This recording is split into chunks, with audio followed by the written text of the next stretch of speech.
હવે ધીરે ધીરે આધ્યાત્મ વિજ્ઞાનથી પરિચિત થઈ ગયા છે. આ વિજ્ઞાન સનાતન સિદ્ધાંતો ઉપર આધારિત છે, કુદરતના કાનૂન ઉપર આધારિત છે, યુનિવર્સલ ટ્રુથ લો ઉપર આધારિત છે. બીજું, આ લો થોડો ઘણો પણ આપણાથી બ્રેક થશે અવસ્થાને જોવામાં, તો તરત જ કુદરત એનું પનિશમેન્ટ આપણને આપશે. ઘણાને એવું થાય કે આપણે કોઈ પણ અવસ્થાને જોવામાં ભૂલ કરીએ, એમાં કુદરતને શું વાંધો આવે, એ આપણો પ્રશ્ન છે. ત્યારે કુદરતનું કાનૂન એવું કહે છે કે આ શરીર દ્વારા જે તમને 5 ઇન્દ્રિયોથી અનુભવમાં આવે છે, એ શરીર અને ઇન્દ્રિયો અને 5 જ્ઞાનેન્દ્રિયોથી અનુભવમાં આવતી પૂરી સૃષ્ટિ, આ બધું જ કુદરતનું છે. એ વિચાર રૂપે કુદરતનું છે, વાણી રૂપે કુદરતનું છે, વર્તન રૂપે કુદરતનું છે, અને અવસ્થા રૂપે પણ કુદરતનું છે. મન વચન કાયા સહિત બધું જ. હવે આ કુદરતનું છે, એને તમે જોઈ શકો છો, પણ જોતી વખતે ધ્યાન રાખવાનું કે આ દેખાતી બધી જ અવસ્થાઓમાં મને વિચાર આવ્યો, હું બોલ્યો, મેં કર્યું, મારી માલિકી છે, મેં ભોગવ્યું, આ બધી જે માન્યતાઓ છે, એ માન્યતાઓ જ્યાં જ્યાં ઉપયોગ લાઈવ વાળો ભાગ કરશે, ત્યાં ત્યાં કુદરત પનિશમેન્ટ કરશે. કારણ કે કુદરતનું એક જ કાનૂન છે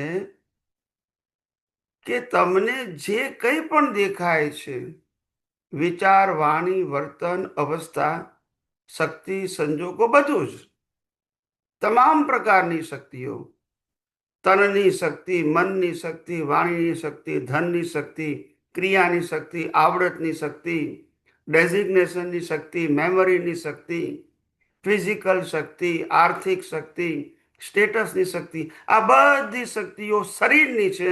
અને શરીર પાસે રહેલી બધી શક્તિઓ કુદરતની છે, બાય એની એંગલ. હવે જ્યાં જ્યાં તમે કુદરતી રચના જોવાની ભૂલ કરો છો, ત્યાં કુદરત તમને બ્લેમ કરે છે કે તમે આ ભૂલ કરી. તમે જોયું એ ભૂલ નથી કરી, તમે તમારી શક્તિ માની એ ભૂલ કરી. એ ભૂલનું ફળ કુદરત તમને આપે છે, એને કર્મ કહેવાય છે. ભૂલ દ્રષ્ટિએ કરી છે, ભૂલ મન વચન કાયા અને તેની અવસ્થાઓએ નથી કરી. પણ ભૂલ દ્રષ્ટિએ કરી કે દ્રષ્ટિથી આપણે કુદરતી રચના હોવા છતાં કુદરતી રચના ન જોયું. કુદરતનો કાનૂન બહુ જ ક્લિયર છે.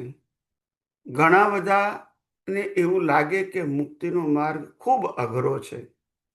પહેલી વસ્તુ એ કે સમજાય એવો જ નથી, અને જો સમજાય તો ઉપયોગ કરવો ઇઝી નથી. અને ઉપયોગ કરવાની શરૂઆત કરીએ તો સંપૂર્ણ બધી જ અવસ્થાઓમાં રહે, એ એટલું સહેલું નથી. તો પહેલી વસ્તુ એ છે કે આ પ્રશ્ન જે પૂછાયો, એ પ્રશ્ન તો સાચો છે કે ભાઈ પેલું તો સમજાવવું સહેલું નથી. એ વાત તદ્દન સાચી છે. કારણ કે આપણે કેટલાય અવતારોથી અને આ અવતારમાં પણ જન્મ્યા પછી રિલેટિવ સત્યને જ સનાતન સત્ય માનવા ટેવાયેલા હતા. એટલે સનાતન સત્યને સીધું સ્વીકાર કરવું અઘરું પડે, એ વસ્તુ 100% સાચી છે. પરંતુ અનુભવી પુરુષ તમને સિદ્ધાંતથી, કુદરતના કાનૂનથી, સાયન્ટિફિક વિઝનથી સમજાવે ત્યારે તમે સમજી તો શકો છો અને સમજી રહ્યા છો, પરંતુ હવે બીજો પ્રશ્ન આવે છે કે જેમ જેમ સમજણમાં ક્લેરિટી આવતી જાય છે, એટલી ક્લેરિટી પેરેલલ ઉપયોગમાં નથી આવતી. એનું કારણ એ છે કે આપણા ઉપયોગના અભ્યાસની કચાશ. વિજ્ઞાન એ વારંવાર કહ્યું છે કે ઉપયોગ એ જાગૃતિનો પ્રશ્ન છે, ક્રિયાનો પ્રશ્ન નથી. અને જાગૃતિ એ લેબર નથી, જાગૃતિ એ દ્રષ્ટિની અવેરનેસ છે. અને એ અવેરનેસને રાખવા માટે નાના મોટા બધા જ પ્રસંગોમાં કુદરતી રચના જોવું જોઈએ અથવા જોવાનો અભ્યાસ કરવો જોઈએ. પણ વારંવાર આપણે કુદરતી રચના જોવાનો અભ્યાસ વારંવાર ચૂકી જઈએ છીએ, મલ્ટિપલ ટાઈમ આસાનીથી ચૂકી જઈએ છીએ. અને ચૂકી ગયા પછી મોટા ભાગના સંજોગોમાં ખબર નથી પડતી, પણ એવું લાગે છે કે આપણે ચૂકી ગયા. હવે તમે વિચાર કરો, આપણા ખિસ્સામાં 500 પાઉન્ડ હોય, સવારે ગણીને ગયા હોય અને સાંજે ઘેર આવું, કોઈ પણ ખર્ચો ના કર્યો હોય અને 495 પાઉન્ડ આવે, તો આપણે વિચાર કરીએ કે 5 પાઉન્ડ ગયા ક્યાં કરી. કારણ કે આપણે તો કંઈ પરચેસ કર્યું નથી, ખરીદી કરી નથી. તમે વિચાર કરો કે આપણે રિલેટિવ સત્યમાં કેટલા એક્યુરેટ છે. સવારે લઈ ગયા પછી આખો દિવસ બહાર ફરીને ઘેર આવ્યા અને તરત જ જ્યારે પૈસા ગણ્યા ખિસ્સામાંથી, તો 5 પાઉન્ડ ઓછા આવ્યા. તરત વિચાર આવી ગયો, ઓછા કેમ થયા? ત્યાં આપણું કેલ્ક્યુલેશન કેટલું પરફેક્ટ છે. ત્યાં આપણે એવું નથી કહેતા કે 5 પાઉન્ડ ઓછા હતા તો શું વાંધો છે, કઈ વાંધો નહીં, ગમે ત્યાં ગયા હો, એવું નહીં. ત્યાં આપણે જાગૃત છીએ. પરંતુ કલાકોના કલાકો સુધી કુદરતી રાત ના દેખાય, ત્યાં આપણે જાગૃત નથી. કારણ કે કુદરતી રચના જોવાની વેલ્યુ જે સમજાવવી જોઈએ એ હજુ સમજાઈ નથી, વેલ્યુ નથી સમજાઈ. ઘણા લોકોને લાગે કુદરતી રચના છે એવું અમને ખબર તો છે જ, એની વેલ્યુ તો અમને છે જ નહીં. વેલ્યુ નથી. મેં તમને આ પૈસાનો દાખલો આપ્યો, એના પર તમને ખ્યાલ આવજો વેલ્યુ કોને કહેવાય. 1 પાઉન્ડ પણ આગો પાછો થયો તો આપણા મગજમાં રહે છે, 1 પાઉન્ડ ઓછો કેમ થયો, એને વેલ્યુ કહેવાય. કલાકોના કલાકો સુધી જાગૃતિ ના રહે, ના આપણને ખબર ના પડે, ના આપણે કહીએ કે વિજ્ઞાનની આપણે વેલ્યુ સમજીએ છીએ. How you can Tally? તમે ટેલી કઈ રીતે કરશો? એટલે વન્સ અગેન, આધ્યાત્મ માર્ગ એ ભય પામવાનો માર્ગ નથી, પણ ઓફકોર્સ જાગૃતિનો માર્ગ છે. દિવસે દિવસે તમારી જાગૃતિ 1%, 2%, 3%, એમ ધીમે ધીમે વર્ધમાન થવી જોઈએ. આપણે એવું નથી કહેતા કે તમારી 100% થઈ જવી જોઈએ અથવા 50% પણ થવી જોઈએ, એવું નથી કહેતા. પણ જાગૃતિ દિવસે દિવસે ઉપયોગ કરવાથી વર્ધમાન થવી જોઈએ. અને જો વર્ધમાન ન થતી હોય તો જાણવું કે આપણને હજુની વેલ્યુ સમજાઈ નથી. એટલે ઘણી વખત ઘણા બધા સંજોગોમાં આપણે એટલા બધા એક્યુરેટ હોય છે રિલેટિવ સત્યમાં, ત્યાં આપણને એક્યુરેટ એટલા માટે હોઈએ છે કારણ કે આપણે પ્રકૃતિ એની વેલ્યુ લઈને આવી છે. અને માટે ત્યાં સહજ જ ઇન્ટરેસ્ટ સાથે અવેર રહેવાય છે, સબ્જેક્ટ ટુ ધ સિચ્યુએશન. અહીંયા નથી રહેવાતું, કારણ કે હજુ જોઈએ એવી વેલ્યુ આપણને કુદરતી રચના જોવું એટલે શું, એની શું વેલ્યુ છે, એ હજુ જોઈએ એવી આપણને નથી સમજાય. અને સમજવા માટે વારંવાર મેં કીધું તે પ્રમાણે પ્રેક્ટિકલ નાના નાના સંજોગોમાં પણ કુદરતી રચના જો કરવા પ્રયત્ન કરો. સંજોગ નાનો છે મોટો છે અગત્યનું નથી. વિજ્ઞાનમાં તમે નાનામાં નાના સંજોગોને કુદરતી રચના જુઓ છો. That's that's the power of your vision. અને એ જ પાવર તમારે ગેઇન કરવાનો છે, ઇમ્પ્રૂવ કરવાનો છે, ઇન્ક્રીઝ કરવાનો છે. અને તો જ તમારી દ્રષ્ટિ આ આધ્યાત્મ વિજ્ઞાનને સમજવા માટે, આ આધ્યાત્મ વિજ્ઞાનના ઉપયોગ દ્વારા સેપરેશનની અનુભૂતિ માટે અને અનુભવના માર્ગે, ડેવલપમેન્ટના માર્ગે આગળ વધવા માટે આ જ એક પ્રયોગ અને પ્રયાસ છે. આપણે સૌ આ જ પ્રયોગ અને આ જ પ્રયાસથી ધીમે પણ મક્કમ ગતિએ આગળ વધવાનું છે. આપણને બધાને વિશ્વાસ છે જ કે આપણે એક દિવસ અવશ્ય કામયાબ થઈશું, એવો પૂરો વિશ્વાસ આપણા મનની અંદર છે. પણ એ વિશ્વાસ ખાલી મનમાં ન રહેતા ધીમે ધીમે ઉપયોગ અને અનુભવના માર્ગે જો આપણે આગળ વધી રહ્યા હોઈએ ધીમે પણ મક્કમ ગતિથી, તો જાણવું કે અવશ્ય એક દિવસ આપણે આપણા ડેસ્ટિનેશન સુધી પહોંચી શકીશું. તો આવો આપણે સૌ આધ્યાત્મ વિજ્ઞાનના માધ્યમ દ્વારા જે કંઈ પ્રશ્ન જેને પૂછવા હોય, આનંદ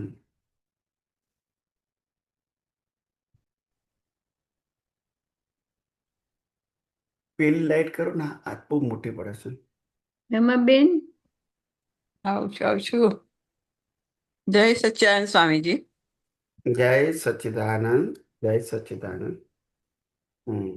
સ્વામીજી જય સચ્ચિદાનંદ. જય આપણા સચ્ચિદાનંદ. જય સચ્ચિદાનંદ. આપણા સ્વરૂપ જ્ઞાન પછી ડખો દખલ ન કરવું એ રિલેટિવ ભાગમાં આવે છે. આખું પ્રોસેસ એ તમે આખો કુદરતી રચના જ કહો છો, પણ મારે સમજવું છે કે ડખો ક્યાં થાય છે અને દખલ શું કહેવાય છે, એ આપના જ્ઞાનની રીતે સમજાવો ને સાહેબ. હા, ડખો દખલ વ્યવહારમાં તો રિલેટિવ સત્યમાં આપણે કોઈ પણ સ્મૂધ કામ ચાલતું હોય ને આપણે ત્યાં આગળ હળી કરીએ તો એ ડખો કર્યો કહેવાય. પછી એ દખલ થઈ જાય એટલે આખું કામ દોડાઈ જાય અથવા ડિસ્ટર્બ થઈ જાય. એ વ્યવહાર ભાષાનો શબ્દ છે. પણ આધ્યાત્મમાં ડખો એટલે શું? આધ્યાત્મમાં ડખો એટલે કોઈ પણ અવસ્થાને કુદરતી રચના કોઈ પણ એંગલથી ન જોવી, એ ડખો થઈ ગયો. એની દખલ શું થઈ ગયું? આપણને પ્રકૃતિથી મુક્તતાની અનુભૂતિ વર્તાય નહીં. આ એનું પરિણામ આવ્યું, ડખો અને દખલ. એટલે જેટલી જાગૃતિ આપણી અવસ્થાને માઇન્યુટલી પણ કુદરતી રચના જોવાની હશે, તો ડખો અને દખલ કઈ નહીં થાય. ડખો કરવાથી દખલ થાય છે. ડખો એટલે અવસ્થાને કુદરતી રચના ન જોઈ, એટલે દખલ એ થઈ કે આપણને પ્રકૃતિથી મુક્તતાની અનુભૂતિ ન વર્તાય. અચ્છા, મને થોડુંક જે મને રીતે મેં થોડું સમજાવ્યું કે ડખો એટલે અંદર જે પ્રોસેસિંગ શરૂ થાય છે, અંદર અંતસ્કરણમાં, ડિસ્ચાર્જમાં, મનમાં વિચાર આવવા, અવસ્થા ઊભી થવી અને બુદ્ધિનું પ્રોસેસ શરૂ થવો. જ્ઞાન તો છે એક બાજુ, પણ છતાંય બુદ્ધિ એનો પાર્ટ ભજવે છે પાછળનું રિઝલ્ટ રૂપેનું. હવે એ જે શરૂ થાય છે એમાં ડખો શરૂ થઈ જાય છે, રાઈટ? અવસ્થામાં ઇન્વોલ્વ થાવ એટલે કોઈ પણ રીતે ડખો થઈ ગયો. દખલ તો કે એનું રિઝલ્ટ બહાર એક્ઝેક્ટનેસમાં આવે છે. રિઝલ્ટ તમે જેને કુદરતી રચના શું આવી ગયું તે, એવું ખરું? એવું બરાબર છે? એટલે તમે કુદરતી રચના ન જોયું એટલે આ દખલ થઈ ગઈ, છૂટાપણું ના રહ્યું અને નવું બીજ પડી ગયું. હવે જે ડખો દખલ ન કરવો એવી શક્તિ આપવો, તે કઈ જગ્યાએ શક્તિ રહે છે? દખલ ન કરવો એટલે કે અવસ્થાને પાણીના પ્રવાહની જેમ કુદરતી રચના તરીકે જ જોયા કરવું, એમાં ડિવિઝન પાડવું નહીં. રિલેટિવ સત્યના ઓપિનિયનની અવસ્થામાં દ્રષ્ટિને જરૂર નથી. ડિવિઝન એટલે પ્રકૃતિમાં જે આપણે કહે છે, આપ જે કહો છો કે ઊંડા ના ઉતરશો. હા, પ્રકૃતિની વિવિધતા અને વિશેષતાઓ છે, પણ આપણને પાણીના પ્રવાહની જેમ જ દેખાવું જોઈએ. કુદરતી રચના, સારી પ્રકૃતિ તોય કુદરતી રચના, ખરાબ છે તોય કુદરતી રચના, ગમતી છે તોય કુદરતી રચના, ના ગમતી તોય કુદરતી રચના, લાભ કરે તોય કુદરતી રચના, નુકસાન કરે તોય કુદરતી રચના, આનંદ આપે તોય કુદરતી રચના, શોક આપે તોય કુદરતી રચના. ખ્યાલ આવી ગયો ને? કોઈને યા દુઃખ આપે તોય કુદરતી રચના, કોઈ આપણને દુઃખ આપે, પ્રકૃતિ ફાઇલ નંબર 1 ને તોય કુદરતી રચના. કુદરતી રચના એ આપણો ફ્લો છે, અને અવસ્થા એ ફ્લોમાં આવેલી વિવિધતા છે. પણ વિવિધતા ફ્લોની છે, આપણી નથી. આપણું બરાબર. વિઝન તો ક્લિયર છે, કુદરતી રચના. એ એના કુદરતી રચના જોવાની અંદર જે ફ્લો વહી રહ્યો છે કુદરતી રીતે, એમાં તો વિવિધતાઓ છે જ. પણ વિવિધતા એને આપણો સબ્જેક્ટ નહીં બનાવવાનો. વિવિધતા એ કુદરતનું સબ્જેક્ટ છે. માટે આપણે ઓપિનિયન વગર કુદરતી રચના જોયા કરવું, એક ફ્લો તરીકે. એટલે અવસ્થા, કોઈ પણ અવસ્થા પોતાની કે બીજાની, એ વિવિધતા ભરેલી છે પ્રકૃતિની. એટલું જ યસ. જોઈને છૂટા પડી જવું અને એ જ કુદરતી રત્ન તરીકે જોઈ લેવું. બરાબર. યસ. તો એ આપણે જે, જી બોલો. એટલે કુદરતી રચના, મેં પહેલા કીધું કે કુદરતી રચના જોવું એને શબ્દોનું ચેન્ટિંગ ના બનાવવું. ના કુદરતી સર. રચના જોવું એનો મતલબ થયો કે જે ચાલી રહ્યું છે એની અંદર 6 તત્વો સમાયા છે, કુદરતનો કાનૂન સમાયો છે. આ બંને દેખાતું નથી પણ આપણને સમજાય છે, અને એના આધારે દેખાતી અવસ્થા દેખાય છે. એને કુદરતી રચના જોઈએ છે અમે, કારણ કે 6 તત્વો અને કુદરતી કાનૂનથી બનેલી છે માટે. અને જી એને, એ અવસ્થા કુદરતે બનાવેલી પ્રકૃતિ દ્વારા આપણે ફીલ કરી રહ્યા છે. આ આખું પેકેજ કુદરતી રચના છે. માટે મારે તો ખાલી આ આખી સાયન્ટિફિક પ્રોસેસને કુદરતી રચના જોવાની છે. આમાં કંઈ કરવાનું, ફેરફાર કરવાનો, સુધારો કરવાનો, વધઘટ કરવાનો સબ્જેક્ટ આવતો નથી. એટલે ત્યાં પ્રતિષ્ઠિત આત્મા, લાઈવ ઈગો, આપ જે હમ કહો છો ને, તો બાવો હમ. અને લાઈવ ઈગો બે જુદો? બાવો, બાવો ને લાઈવ ઈગો બંને એક જ. એક જ? કારણ કે બાવો, લાઈવ ઈગો, લાઈવ પ્રતિષ્ઠિત આત્મા, મિશ્ર ચેતન, બધું એક જ છે. તો જે જ્ઞાન, સમ્યક જ્ઞાન ને સમ્યક દર્શન મળે છે, બાવાને મળે છે, એ જ પ્રતિષ્ઠિત આત્માને એ મળે જ છે. પ્રતિષ્ઠિત આત્માને મળે ત્યારે તો એ પુરુષાર્થ કરી શકે છે. જી, નહીં તો કેવી રીતે એમાં કરે? એમાં ડિસ્ચાર્જ ને કશું લાગતું વળત, ડિસ્ચાર્જ અહંકાર ડિસ્ચાર્જ ને તો કઈ મિકેનિકલ લાગતું છે ને, વળતું? મિકેનિકલ છે ને. જી જી જી, એ આપે એ સમજાવ્યું કે મિકેનિકલ વાળો તો પ્રોગ્રામ વાળો છે, એ કશું ના કરી શકે ને. છતાંય જે બીજા અમુક વાત હું બીજાનું સાંભળું છું, બીજા બધાને શું કહેવામાં છે, what is the different point of view, એ હમ સમજવા માટે તમારી પાસેથી પણ સમજવા પ્રયત્ન કરું છું કે ક્યાં ડિફરન્સ છે આખો. એટલે મારે હમ મારી રીતે નિચોડ થોડો લાવવો છે. તમારું મને ખ્યાલ આવી ગયો કે તમે કુદરતી રચના જ આખો પ્રોસેસને તમે કહી દીધો. હમ જે પણ ચાર્જ થયું તે અત્યારે ડિસ્ચાર્જ થાય છે, બધું જ કુદરતી રચના છે. હમ. મન વચન કાયાથી કે અંતસ્કરણ, ડિસ્ચાર્જ અંતસ્કરણના લેવલે. જી. પણ જે બીજે સમજાવાય છે એ પ્રમાણે તો મને લાગે છે એ લોકો કહે છે ડિસ્ચાર્જ એ બાવો, ડિસ્ચાર્જ અહંકાર બાવો છે એને સમજાવાય છે. બે લેંગ્વેજ છે, હું તમને પછી કોક વાર વાત કરીશ. બે રીતની લેંગ્વેજ હોય છે, કે ડિસ્ચાર્જ છે અને ડિસ્ચાર્જ એ પ્રતિક્રમણ કરવાનું છે. હવે જો એ ડિસ્ચાર્જ જ હોય તો એની જોડે વાત કરનારો કોણ છે? કે છે એને કહેવાનું તમારે કે ડિસ્ચાર્જ થઈ, આ સમજવા માટે સાહેબ કહું છું, પૂછું છું. હમ કારણ કે કોક વાર ઇન ધ ફ્યુચરમાં પણ આ બધી વાતો આવશે જ તમારી સામે, વેન યુ ડુ ધ સત્સંગ વિથ ધ પીપલ. હમ અને તમારે એ કે તમારે ડિસ્ચાર્જને પાસે પ્રતિક્રમણ કરવાનું. તો કારણ કે ડિસ્ચાર્જ, એ લોકો આ તો પ્રતિષ્ઠિત આત્માની વાત જ નથી, એ પેલી ઇન્ટ્રીમ ગવર્મેન્ટ નથી, અંતસ્કરણ, ઇન્ટરીમ હમ ગવર્મેન્ટે ફાઇલ નીકાળી હમ થાય, એ ઇન્ટરીમ ગવર્મેન્ટ કોની જોડે કમ્પેર કરો તમે? ઇન્ટરિમ ગવર્મેન્ટ આપણામાં તો લાઈવ અન- પ્રતિષ્ઠિત આત્મા. એ પોતે જ અચ્છા, હમ. ઇન્ટરીમ ગવર્મેન્ટે કવિ રત્ના ના પદ એટલે બેસે ને. આપણે કંઈ પણ કોઈ પણ વ્યક્તિ કશું પણ કહે ને કે હા. ભાઈ આપણે ડિસ્ચાર્જ બાવા પાસે પ્રતિક્રમણ કરાવવાનું, હમ. એવું આપણે સ્ટેટમેન્ટ કરીએ તો ડિસ્ચાર્જ બાવો આપણા કંટ્રોલમાં છે કે નહીં, આ પહેલો પ્રશ્ન આવે. બરાબર. જો ડિસ્ચાર્જ બોલવું હોય તો તમારો કંટ્રોલ નથી, ચાર્જ બોલવું હોય તો તમારો કંટ્રોલ છે. ના એટલે ડિસ્ચાર્જ ના બોલે, પણ એ બાવા પાસે એટલે ડિસ્ચાર્જ પણ અહંકારને એ લોકો બાવાનું બાવો કહે છે. આઈડેન્ટિફિકેશન ડેફિનેશન શું? આ શબ્દો ગમે તે બોલો, હું તમારી પાસે બાવો તમે સમજવા જ કોને કહો પ્રયત્ન છો? કરું. જો ચાર્જ પ્રતિષ્ઠિત આત્મા છે જ નહીં તો હા. બાવો કોને કહો છો? હમ. તમે કોઈ પણ રીતે તોડી મરોડીને ગમે તે બોલતું હોય, જ્યાં આગળ શ્રદ્ધાની વાત આવે તો ટેલી નહીં થાય. એ તો એ રીતનું જ છે, કારણ કે ડિસ્ચાર્જ જ કહે છે કે એને કહેવાનું, તમારે વાતચીત કરવાની, એની પાસે પ્રતિક્રમણ કરાવવાનું. આ તો મેં જે સાંભળ્યું એના પરથી કહું છું. તો મેં કીધું આપણે કન્ક્લુઝન તો કુદરતી રચના તો કે જવું, પણ when you want to explain something, કઈ રીતે આખું એક્ઝેક્ટનેસમાં બેસાડ્યું કે એને સમજણ હમ પડે કે કંઈક તો છે. આ તમે કરી શકો, પણ અમારે તો પ્રોસેસમાં છીએ અમે. તમે જે રીતે આખી કુદરતી રચના, તો અમારે બોલવું પડે કે અમારે અંદર ઇનસાઇડે બોલવું પડે કે આ જ કુદરતી રચના છે, કારણ કે એક્ઝેક્ટ હમ પ્રોસેસ તો શરૂઆતમાં નથી થતો. એટલે હમ બોલવું પડે છે બહારથી કે અંદરથી, જાતની જોડે કે આ જ જી કુદરતી જી રચના છે. જી અને બીજું, આ તો ફરી વાર વાત કરીશ, તમારે પહેલાંય સમજવું હતું અને અત્યારે હજી એ સમજવું છે ડિટેલમાં.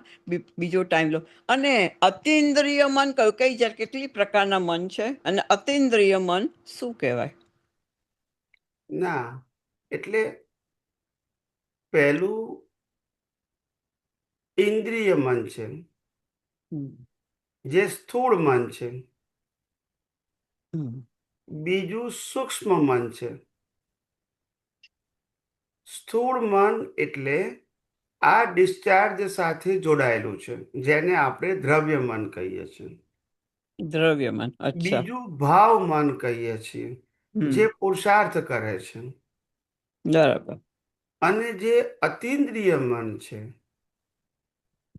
જે ઇન્દ્રિયો સાથે જોડાયું નથી પણ સનાતન સાથે જોડાયું છે, સનાતન સાથે, એ યુનિવર્સલ ટ્રુથ. અતિન્દ્રિય મન છે, કે ઇન્દ્રિય વગર પોતે પોતાના જ્ઞાન દર્શનનો ઉપયોગ કરે છે.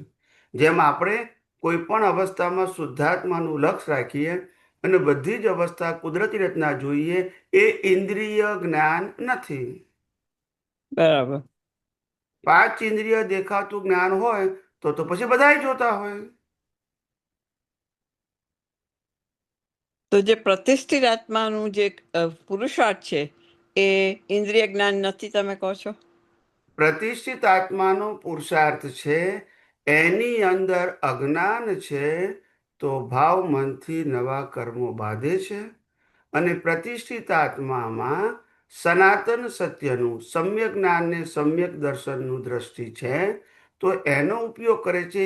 એ ઉપયોગ અતિન્દ્રિય કહેવાય, ઇન્દ્રિય નથી. એ આંખોથી જોવાનો વિષય નથી. આંખોથી જે દેખાય છે એને જ કુદરતી રચના જોવાનું છે. અને દુનિયાના લોકો આંખોથી જે દેખાય છે એના ઉપર જ વિવેચન કરે છે કે આને ભૂલ કહેવાય, આને ભૂલ ના કહેવાય, અને સારું કહેવાય અને ખરાબ કહેવાય, અને મેં કર્યું કહેવાય અને તે કર્યું કહેવાય. હવે સમજાય છે? યા સમજાય, સરસ. એ યા. ઇન્દ્રિય જ્ઞાન કહેવાય. હમ. અને આપણે કુદરતી રચના જોઈએ કહીએ છીએ, એ ઇન્દ્રિય જ્ઞાન નથી. તો જે આપણે કુદરતી રચના જોઈએ છે ને શુદ્ધાત્માના લક્ષ સાથે કે પોતે કોણ છો એના ભાન સાથે, કુદરતી રચના એ યુનિવર્સલ કોન્શિયસનેસમાં આવી જાય. યુનિવર્સલ કોન્શિયસનેસમાં આવે. એટલે એ અતિન્દ્રિય. મને એમ કે તુરિયા અવસ્થા શું તો? એ તો તુરિયા અવસ્થા એટલે એને અર્ધ જાગ્રત અવસ્થા કીધેલી છે, કે શરીર ઊંઘી ગયું હોય અને હમ હમ. અંદર તમને જાગૃતિ વર્તે, એને તુરિયા અવસ્થા કીધી. ઊંઘી ગયું હોય અને જાગૃતિ શરીર ઊંઘી વર્તે, ગયું હોય, અંદર ફૂલ જાગતો હોય જ ને. એ તો કારણ કે લાઈવ ઈગો જાગતો હોય છે ને, તમે કારણ કહો કે છો ને. લાઈવ પ્રતિષ્ઠિત આત્મા ક્યારે ઊંઘતો નથી. બરાબર. હમ. તે તુરીય અવસ્થા કહેવાય. હા, કારણ કે જાગ્રત છે ને. તો આપણે ફિઝિકલ પ્રકૃતિ સંપૂર્ણ સૂઈ ગઈ છે જી. અને અંદર પોતે સંપૂર્ણ જાગ્રત છે, એટલે તુરિયા અવસ્થા કહેવાય. તુરિયા અવસ્થાનો મતલબ થાય કે સામાન્ય વ્યક્તિઓને એમ લાગે કે આ વ્યક્તિ સૂઈ ગયા છે અને ખરેખર પ્રકૃતિ રૂપે સૂઈ જ ગયા હોય, પણ બરાબર. અંદર સંપૂર્ણ જાગ્રત હોય. એટલે જ્ઞાનીઓની દશા આવી હોય, અંદર સંપૂર્ણ જાગ્રત હોય. અને એ પણ તમે વાક્ય સાંભળ્યું હશે કે જ્ઞાની ભગવંતો, જેમ દાદા ભગવાને કહ્યું છે તે પ્રમાણે, સંસારમાં સંસાર જ્યારે દુનિયાના લોકો જાગતા હોય ત્યાં એ ઊંઘી જાય, અને યા. દુનિયાના લોકો ઊંઘે ત્યાં એ જાગતા હોય. હમ. એનું કારણ કે દુનિયાના લોકો જ્યારે જાગે છે ત્યારે જ્ઞાની એટલા માટે ઊંઘ્યા કહેવાય કે આંખો બંધ કરીને ઊંઘતા નથી. બધા જાગતા હોય ત્યારે એમની આંખો ખુલ્લી જ છે, પણ એમને ખુલ્લી આંખે કુદરતી રચના દેખાય છે, એટલે લૌકિક ભાષામાં ઊંઘી ગયા છે. સંસારમાં ઊંઘી ગયા છે સંસાર હા, માટે. ઉગાડી આંખે ઊંઘી ગયા છે. હમ. અને જ્યારે દુનિયા આખી ઊંઘી જાય છે ત્યારે એ જાગ્રત છે, પણ એ ઊંઘી ગયા છે ફિઝિકલમાં તો, પણ અંદરથી જાગ્રત છે. એટલે ત્યાં એમને કર્મો બંધાતા નથી, જાગ્રત હા, છે તો. એટલે ઉગાડી આંખે પણ કર્મ નથી બંધાતા, બંધ આંખે પણ નથી બંધાતા, કારણ કે બંનેમાં એ તો જાગ્રત જ છે. હવે ખ્યાલ કારણ આવ્યો?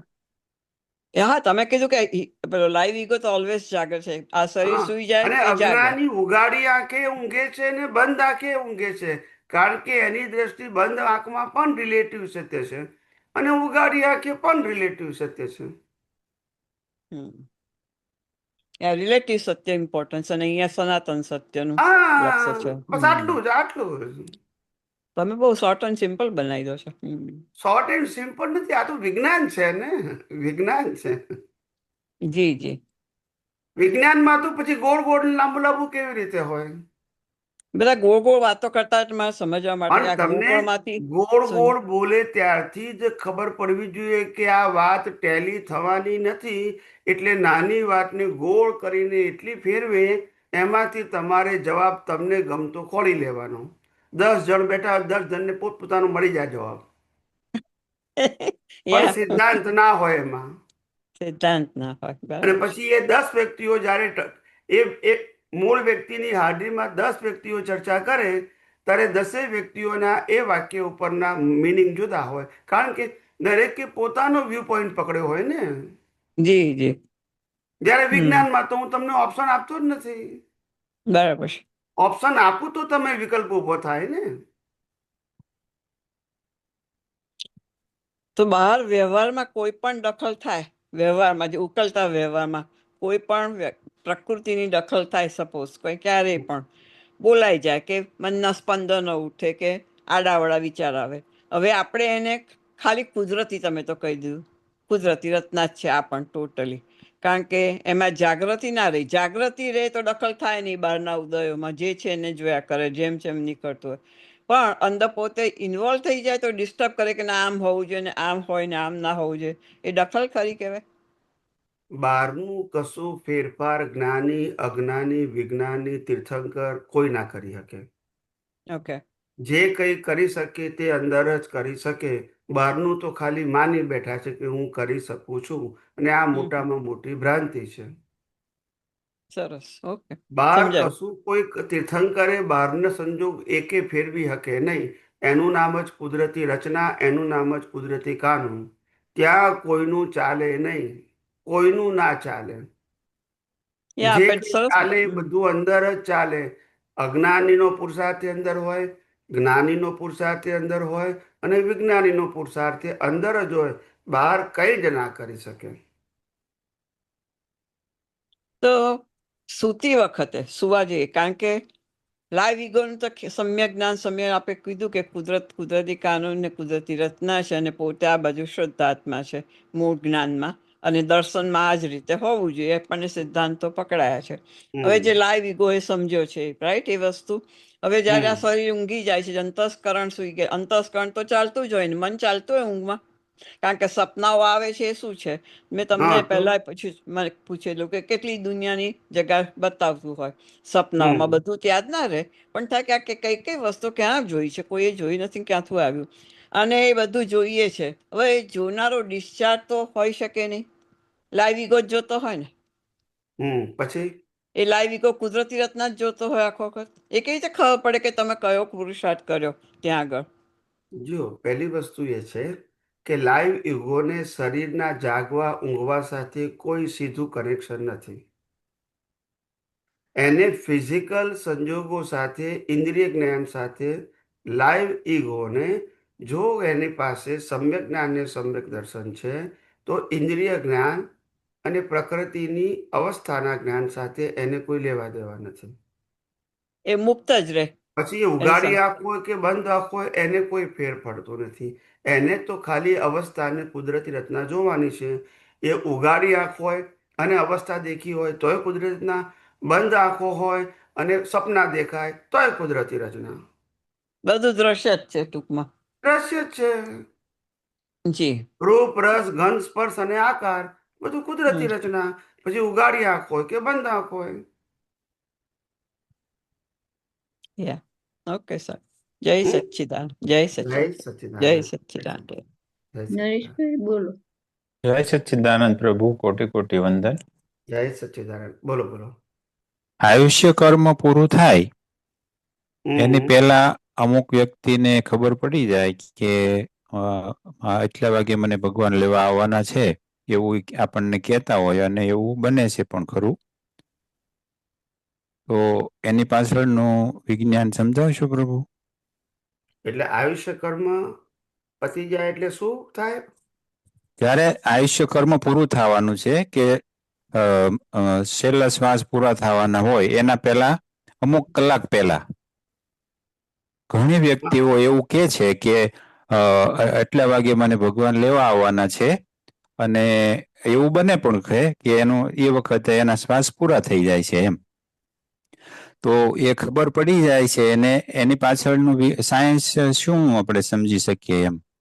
ના ના, ખબર પડે કે ન પડે, ભગવાન તો કોઈ લેવા આવતું નથી કે યમરાજે લેવા નથી આવતું, પણ એ તો નિયમરાજ બરાબર છે. છે, નિયમરાજ છે. નિયમરાજ છે, પણ એટલે એને ખબર પડે છે એની પાછળ એને કોઝની ઇફેક્ટ જ છે ને એમ. એને એવું ભાવ કરેલો અરે હોય. અરે કોક વાર કોઈને ખબર પડે બી ખરી, નાય પડે, પણ બરાબર છે, એ કોઝની ઇફેક્ટ જ છે. હા, એટલે એ તો આપણને એને ખ્યાલ ખબર છે પડે બી ભગવાન ખરી, લેવા નથી નાય પડે આવતા. એને કશું વાંધો એવી નહીં. એને એવું જે ભગવાનને જે માનતા હોય એને હમ એવું ચિત્તમાં એ નિરંતર ચાલતું હોય એના પ્રત્યે, એટલે એવું ભાવ થાય કે લેવા આવવાના છે. એ તો એ આપણે જુદી વસ્તુ સમજીએ છે, છીએ. કંઈક એ તો માન્યતા છે, એટલે જુદી વસ્તુ છે. એ તો માન્યતા છે. એટલે પણ માન્યતા તો વિજ્ઞાનમાં આવે નહીં, પણ જેને જેવી માન્યતા હોય એ રિલેટિવ સત્યમાં જાય.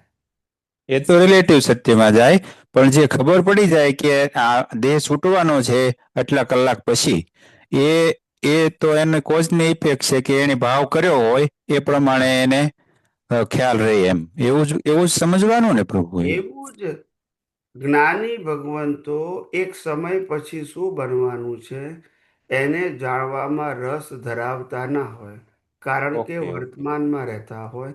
એને જ જ્ઞાની કહેવાય. જેને ભીખ અને ભય હોય એને ભૂત ભવિષ્યનું જોવું પડે. બરાબર છે.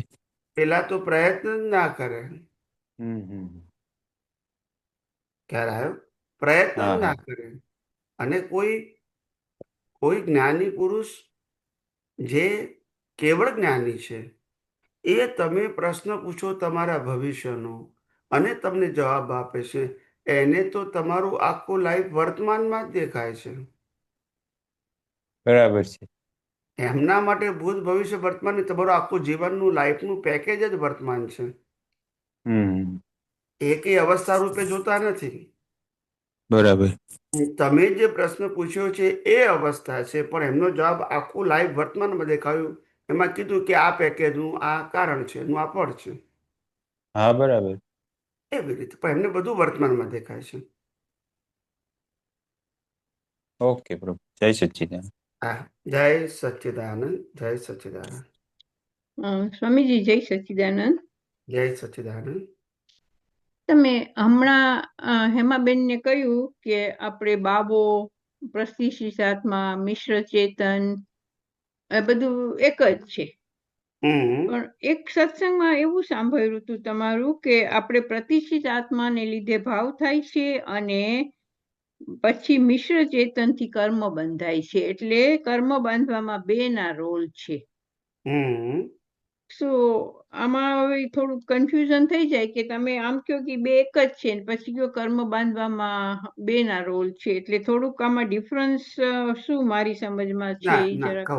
કહું એ જે પ્રોસેસ છે, કર્મ બાંધવાની પ્રોસેસ છે, મન, બુદ્ધિ, ચિત્ત અને અહંકાર, એ પ્રોસેસની અંદર આત્માનો પ્રકાશ ભળે છે ત્યારે કર્મ ચાર્જ થાય છે, એટલે મિશ્ર થયું. એટલે પ્રોસેસની પરમાણુ અંદર આત્માનો પરમાણુ પ્રકાશ શક ભળે થાય એટલે છે. કર્મ ચાર્જ થયું કહેવાય. હા. પ્રોસેસ એ જાગ્રત વાળો પ્રતિષ્ઠિત આત્મામાં મન, બુદ્ધિ, ચિત્ત અને અહંકાર કરે છે, અને એમાં જ્યારે પ્રકાશ ભળે ત્યારે એ કર્મ ચાર્જ થયો કહેવાય. એ ચાર્જ થયેલા કર્મનું કુદરત પછી નેક્સ્ટ બર્થમાં રિઝલ્ટ આપે છે. એટલે કોઈ મને પૂછે કે મિશ્ર ચેતન કેમ કીધું, તો કે આ મિકેનિકલ પ્રક્રિયા જે પ્રોસેસ થઈ રહી છે એમાં આત્માનો પ્રકાશ ભળ્યો માટે એને મિશ્ર ચેતન કીધું. મન, એટલે બુદ્ધિ, આત્માનો ચિત્ત, પ્રકાશ કે અહંકારની અંદર જે પ્રોસેસ છે એ મિકેનિકલ પ્રોસેસ પણ જાગ્રત મિકેનિકલ છે. ડિસ્ચાર્જમાં મિકેનિકલ એ સંપૂર્ણ મિકેનિકલ છે, જેમાં જાગ્રત ભાગનું કોઈ જ રોલ નથી. ગયા અવતારની જાગૃતિનું ફળ અત્યારે આવે છે. અત્યારે આ જાગૃતિની પ્રક્રિયા છે મિકેનિકલ છે, એમાં ચેતન ભળે તો કોઝ પડે. ખ્યાલ આવી ગયો? ના સ્વામીજી એટલે એને જરા મિશ્ર કન્ફ્યુઝિંગ ચેતન કહેવાય, કારણ કન્ફ્યુઝિંગ કે લાગે. તમે આત્મા, મન, બુદ્ધિ, ચિત્ત, અહંકાર, આ ચાર વસ્તુ જેને અંતસ્કરણ કહીએ છે એમાં આત્મા નથી. હા, એ તો ચેતન શબ્દ બરાબર કેવી રીતે સમજાઈ ગયું છે. વપરાય? પણ તમે હમણાં કીધું કે આપણે મિશ્ર ચેતન ને પ્રતિષ્ઠાત્મા એક જ, અને પછી એક એટલે સત્સંગમાં એમ કીધું કે કર્મ બાંધવામાં બે ના રોલ છે. પરમાણુ જ્યારે સક થાય ને એનો એ પ્રમાણે જે કલર કોર્ડિનેશન થાય એમ એ મિશ્ર ચેતન કહેવાય. તો મારી એટલે સમજમાં ભૂલ મેં છે કે આ ના તમે ના ના જરાક સમજાય. એટલે બંને વસ્તુ એક છે. મેં ખાલી તમને મિશ્ર ચેતન શબ્દ કોઈ મને પૂછે તો મારે કેવું પડે કે મિશ્ર ચેતનનો મતલબ થાય કે જે પ્રોસેસની અંદર આત્માનો પ્રકાશ ભળે છે એ ચેતન હોવાથી એને મિશ્ર ચેતન કહેવાય છે. ડિસ્ચાર્જ વાળા અંતસ્કરણોમાં પ્રકાશ ભળતો નથી એટલે એને મિકેનિકલ કહેવાય છે. હવે કોઈ મને એમ પૂછે કે મેં પ્રતિષ્ઠિત આત્મા, બાવો, મિશ્ર ચેતન, લાઈવ અહંકાર એક જ કીધું છે, પણ કોઈ મને પૂછે કે બાવો શબ્દ કેમ આવ્યો, તો પછી મારે હું બાવોને મંગળદાસ સમજાવવું પડે અને બાવાનો રોલ સમજાવવો પડે. મિશ્ર ચેતન પૂછે તો મારે એનું સમજાવવું પડે.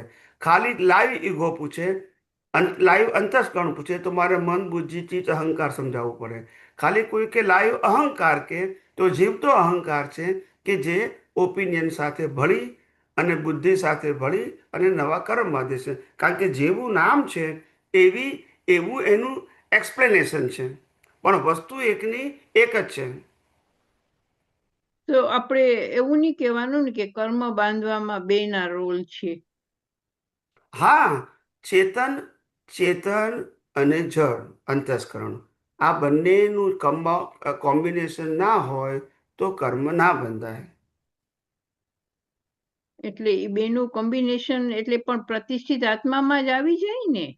ના, પ્રતિષ્ઠિત આત્માની પ્રોસેસ પછી જે ભાવ ઉત્પન્ન થાય છે ત્યારે મેં કીધું કે આ ભાવનું કોટિંગ છે પરમાણુ ઉપર લાગે છે અને આત્માની શક્તિ અંદર ચાર્જ થાય છે એટલે કર્મ ચાર્જ થયું કહેવાય, જેનું એટલે રિઝલ્ટ કુદરત ઓકે. ડિસ્ચાર્જ રૂપે આપે છે. એટલે કોઈ પણ વસ્તુની મેં આખી સાયન્ટિફિક પ્રોસેસ એક્સપ્લેન કરી કે અંતસ્કરણ જે ભાવ કરવાની પ્રોસેસ કરે છે એ જડ પરમાણુ એના ઉપર એક કોટ લાગે છે ભાવનો, એની ઉંમર આત્માની અનંત શક્તિ ભળે છે ત્યારે કર્મ ચાર્જ કરવાની પ્રક્રિયા પૂરી થઈ કહેવાય. ઓકે, એટલે આમ રોલ પ્રતિષ્ઠિત આત્માનો એક્સટેન્ડેડ રોલ જેવું છે. કારણ કે આત્માનો કોઈ સ્પેશિયલ રોલ નથી. આત્મા તો બધા જ કર્મો ચાર્જ ના કરશે. ના, પ્રતિષ્ઠિત આત્માનો. પ્રતિષ્ઠિત ના ના, આત્મા એટલે એ જ કહું છું. માન્યતા, બિલીફ. હું તમને એ જ કહું છું કે પ્રતિષ્ઠિત આત્માની પ્રોસેસમાં વિવિધતા હોય, આત્મામાં કોઈ વિવિધતા નથી. ગમે તેવું કર્મ કરશો તો ચાર્જમાં પાવર એક જ સરખો છે. નરકગતિના બાંધો, દેવગતિના બાંધો, મનુષ્ય ભવના બાંધો કે પશુઓના બાંધો, પાવર તો એક જ સરખો છે. હા, પણ તો પ્રોસેસ પછી જુદી આપણે છે. કોઈને સમજાવવું હોય તો એમ કહેવાય કે પ્રતિષ્ઠિત આત્મા અને મિશ્ર ચેતન થી જ બે નો રોલ થાય ત્યારે કર્મ બંધાય છે, એમ કહેવાય, સમજાવાય? મિશ્ર ચેતન, પણ મિશ્ર ચેતન શબ્દો વાપરો ને એમાં ચેતન અને જળ બે આવી ગયા. હા હા. એટલે હવે તમે પ્રતિષ્ઠિત આત્મા લાઈવ બોલો છો, તેમાં પણ આવી ગઈ આખી પ્રોસેસ અને આત્માનો પ્રકાશ. પછી તમે બાવો બોલો એટલે ભાવ કરનારો, એમાં પણ આવ્યો આત્માનો પ્રકાશ થવાનો, તે સિવાય તો ચાર્જ જ ના થાય. લાઈવ અહંકાર બોલો તો પણ ભાવ કરનારો છે, પણ આત્માનો પ્રકાશ તો જોઈએ જ. એ તો આત્માનો પ્રકાશ તો બધામાં જ જોઈએ ને, તો પ્રતિષ્ઠિત એ જ કહું છું આત્માથી ને, જ એ જ તો કહું છું. આત્માનો પ્રકાશ. પણ મારો એ હમ ક્વેશ્ચન નથી, મારો ક્વેશ્ચન છે કે આપણે કોઈને સમજાવીએ કર્મ કેવી રીતે બંધાય, તો ભાવથી બંધાય, પછી માં ડિટેલમાં જાય એટલે પ્રતિષ્ઠિત આત્માનું વર્ણન કરીએ, પછી મિશ્ર ચેતન થી એનું શક થાય છે ને કલર આવે છે ને એ બધું સમજાવવાનું, કે એ બધું કન્ફ્યુઝિંગ થઈ જાય છે મારી માટે? ના ના ના, એવું નહીં, એવું સમજાવવાનું નહીં. આપણે કહેવાનું કે જે ઇન્ટેન્શન કન્વર્ટ એના ભાવ, એની પ્રક્રિયા મન, બુદ્ધિ, ચિત્ત અને અહંકારમાં થાય છે. એના આધારે કર્મની લેન્થ અને સ્ટ્રેન્થ નક્કી થાય છે, અને એ લેન્થ અને સ્ટ્રેન્થ ઉપર સ્પીચ અને એક્શનના જે બીજ પડે છે, એ બીજની અંદર આત્માનો પ્રકાશ ભળે છે, કુદરતી ભળે છે. માટે જ કર્મચાર થાય છે, કે સ્પેશિયલ એનો રોલ નથી. ઓકે. બધા જ કર્મોમાં આત્માના પ્રકાશ ભળવાથી જ કર્મચાર થાય છે, અને એ કોમન છે, એનો સ્પેશિયલ રોલ નથી, કોમન રોલ છે. એની kind of creation of the કર્મ, એના આત્માનો રોલ નોર્મલ છે, સ્પેશિયલ ઓકે, નથી. તો છેલ્લું મને સમજાવો કે પ્રતિષ્ઠિત આત્મા અને મિશ્ર ચેતન બે જુદા કે એક જ? એક જ એક જ એક જ એક જ. એક જ બધામાં મિશ્ર ચેતન. એટલે આપણે કોઈ કે મિશ્ર ચેતન શબ્દ કેમ વાપર્યો, તો કે પ્રક્રિયા જે લાઈવ અહંકારની છે એમાં આત્મા ભળે છે, એટલે એને મિશ્ર ચેતન કીધું. નહીતર મિકેનિકલ ચેતન કહેવાય એમ. એટલે ડિસ્ચાર્જ વાળા ભાગમાં પણ સેમ પ્રક્રિયા છે. અહીંનું અંતસ્કરણ જે ચાર્જ છે એ જ અહીંયા ડિસ્ચાર્જમાં છે. બંનેની પ્રક્રિયા તો એક જ સરખી છે, પણ અહીંયા આત્માનો પ્રકાશ ભળે છે અને ત્યાં આત્માના પ્રકાશમાં દેખાય છે, ભળતો નથી. ભળતો નથી, હા, એ તો આપણે પહેલેથી ખબર છે કે આત્મા કઈ ભળતો હા, નથી. હા. એટલે કારણ કે લાઈવ છે ને, લાઈવમાં ભળી શકે, મિકેનિકલમાં ના ભળે. મિકેનિક સચિદાનંદ સ્વામી, જય આપણે સચ્ચિદાનંદ. કોટી વંદન. બોલો બોલો. સ્વામીજી, અહીંયા દાદાશ્રીના બે આપતસૂત્ર છે. પહેલું આપતસૂત્ર છે 4149. એમાં એમ કે છે કે જગત સ્વભાવથી ચાલી રહ્યું છે, દરેક વસ્તુ સ્વભાવમાં જ છે, સ્વભાવથી બહાર કશું થયું નથી. અને પછી કે છે આપતસૂત્ર નંબર 4148, આત્મા કરતા નથી, જળ કરતા નથી, તો કરતા કોણ છે? સ્વભાવ કરતા છે. એટલે આમાં સ્વભાવ કરતા છે એટલે શું કહેવા માંગે છે? ના, જો બંનેની અંદર વાત એક જ કરી છે. અહીંયા કર્તા એટલે ક્રિયા શબ્દનો ઉલ્લેખ કરેલો છે, કર્તા એટલે ભાવ શબ્દ નથી. અચ્છા.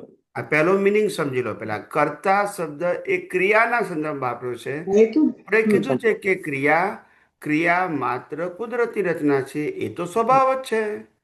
એમ મન વચન કાયા જે ક્રિયા કરે છે એ પણ સ્વભાવ જ છે, કારણ કે કુદરતી રચના છે. પણ જ્યારે લાઈવ પ્રતિષ્ઠિત આત્માની વાત આવે ત્યારે એને વિભાવ કહેવાય, જેનાથી કર્મ બંધાય. સ્વભાવથી કર્મ બંધાય નહીં.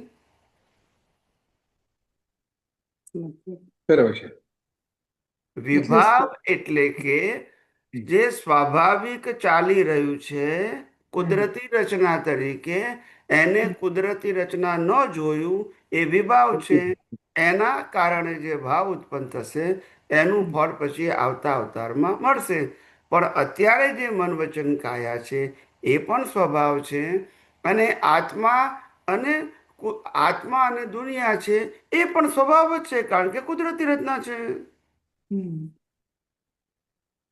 આપણે ચોખ્ખું જ કહીએ છીએ મન વચન કાયા, તેની અવસ્થા અને 5 જ્ઞાનેન્દ્રિયોથી અનુભવાતી સમગ્ર સૃષ્ટિ એ કુદરતી રચના છે, એટલે કે સ્વભાવમાં જ છે. એ બરાબર એ છે. બરાબર છે. પછી અહીંયા સ્વભાવ પણ જે કરતા જોનારો છે, હા, પણ એટલે કીધું ને, બંને વાક્યોમાં ક્રિયા શબ્દ માનવાનું, ક્રિયા શબ્દ જે છે એના ઉપર ભાર મૂક્યો છે. ખ્યાલ અહીંયા આવ્યો? ક્રિયાને તો કીધું નથી. હે? અહીંયા ક્રિયા એવું કઈ નથી કીધું, સ્વભાવ કરતા છે એમ કીધું. હા, પણ સ્વભાવ કરતા છે. અને બીજામાં શું કીધું?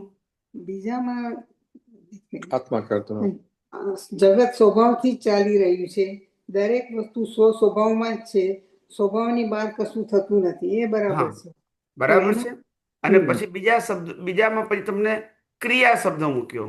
શું ક્રિયા મૂક્યો? આખું નથી. વાક્ય બોલી જાઉં. આખું વાક્ય બોલે છે. આત્મા કરતા નથી, જડ કરતા નથી, તો કરતા કોણ છે? સ્વભાવ કરતા છે. હા, એટલે અહીંયા આગળ ક્રિયાના સંદર્ભમાં મૂક્યું કે જડ ક્રિયા કરે છે. ક્રિયા કોણ કરે છે?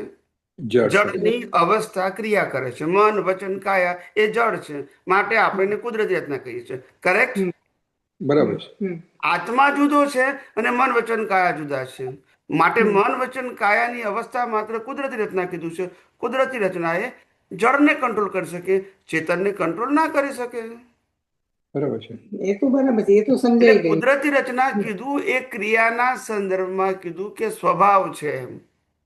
આપણે જેને સારી ક્રિયા, ખરાબ ક્રિયા, સારા વિચાર, ખરાબ વિચાર, સારું વર્તન, ખરાબ વર્તન કહીએ છીએ, જેને માલિકી ભાવ, કર્તા ભાવ ને ભોગતા ભાવથી જોઈએ છે, એ આપણું અજ્ઞાન છે. એ તો બરાબર સમજાઈ ગયું છે. કાયા અને પણ તેની અહીંયા અવસ્થા સ્વભાવ કુદરતી કરતા રચના છે છે, એમ એ નથી. સ્વભાવ છે. એ સ્વભાવ છે. એટલે સ્વભાવ કોનો છે? સ્વભાવ કર્તા તરીકે કોનો સ્વભાવ છે? આપણે આમ કહીએ કે લાઈવ ઈગો જ્યારે કરતા પણ બતાડે છે ત્યારે અજ્ઞાનમાં, તો એ કરતા છે. પણ અહીંયા સ્વભાવ એટલે કોણ? લાઈવ ઈગો સ્વભાવ એટલે જળ પ્રકૃતિ જે ચાલી રહી છે એનો સ્વભાવ. અને જળ પ્રકૃતિ છે એને બનાવનાર, ચલાવનાર, અંત લાવનાર કુદરત છે. એટલે કુદરત એટલે એ કરે છે. માટે કુદરતી રચના છે, માટે સ્વભાવ છે. ઓકે, બરાબર છે. એટલે કુદરત કરતા છે એમ. તો બીજું કોણ? Exactly. એટલે અહીંયા એ જ આવી ગયું ને. બરાબર, કુદરત કરતા છે. એ જ આવી ગયું. એટલે મેં શું કીધું તમને? એટલે મેં તમને પહેલા જ કીધું ટૂંકમાં કે આ ક્રિયાના સંદર્ભમાં વાપર્યું છે, ભાવના સંદર્ભમાં નથી. ભાવ સંદર્ભ હોય તો વિભાવ કેવું પડે, પણ મન વચન કાયાની ક્રિયાના સંદર્ભમાં કીધું છે એટલે સ્વભાવ કહેવાય. અને સ્વભાવને આપણે કુદરતી રચના જોઈએ છે તો આપણે કુદરતની એક્ઝામમાં પાસ છે, અને એ ક્રિયાને આપણે કુદરતી રચના નથી જોતા તો કુદરતની એક્ઝામમાં ફેલ છે, તો નવું કર્મ બંધાશે. પણ ક્રિયા તો સ્વભાવમાંથી છે. સ્વભાવ એટલે કુદરતી રચના. સ્વભાવ એટલે સારું ખરાબ નહીં, જે થઈ રહ્યું છે. આજે માનો કે અત્યારે ભારતમાં ભયંકર પાણીનો પ્રલય છે, લાખો માણસો મરી જાય છે, લાખો માણસો બેઘર થાય છે, પણ તો એ કુદરતનો સ્વભાવ છે, એને પાપ નથી લાગતું. એવી રીતે અનંતા જીવો એકેન્દ્રિય, બે ઇન્દ્રિય જન્મ્યા જ કરે છે, તો કુદરતને પુણ્ય લાગતું નથી, કારણ કે સ્વભાવ છે.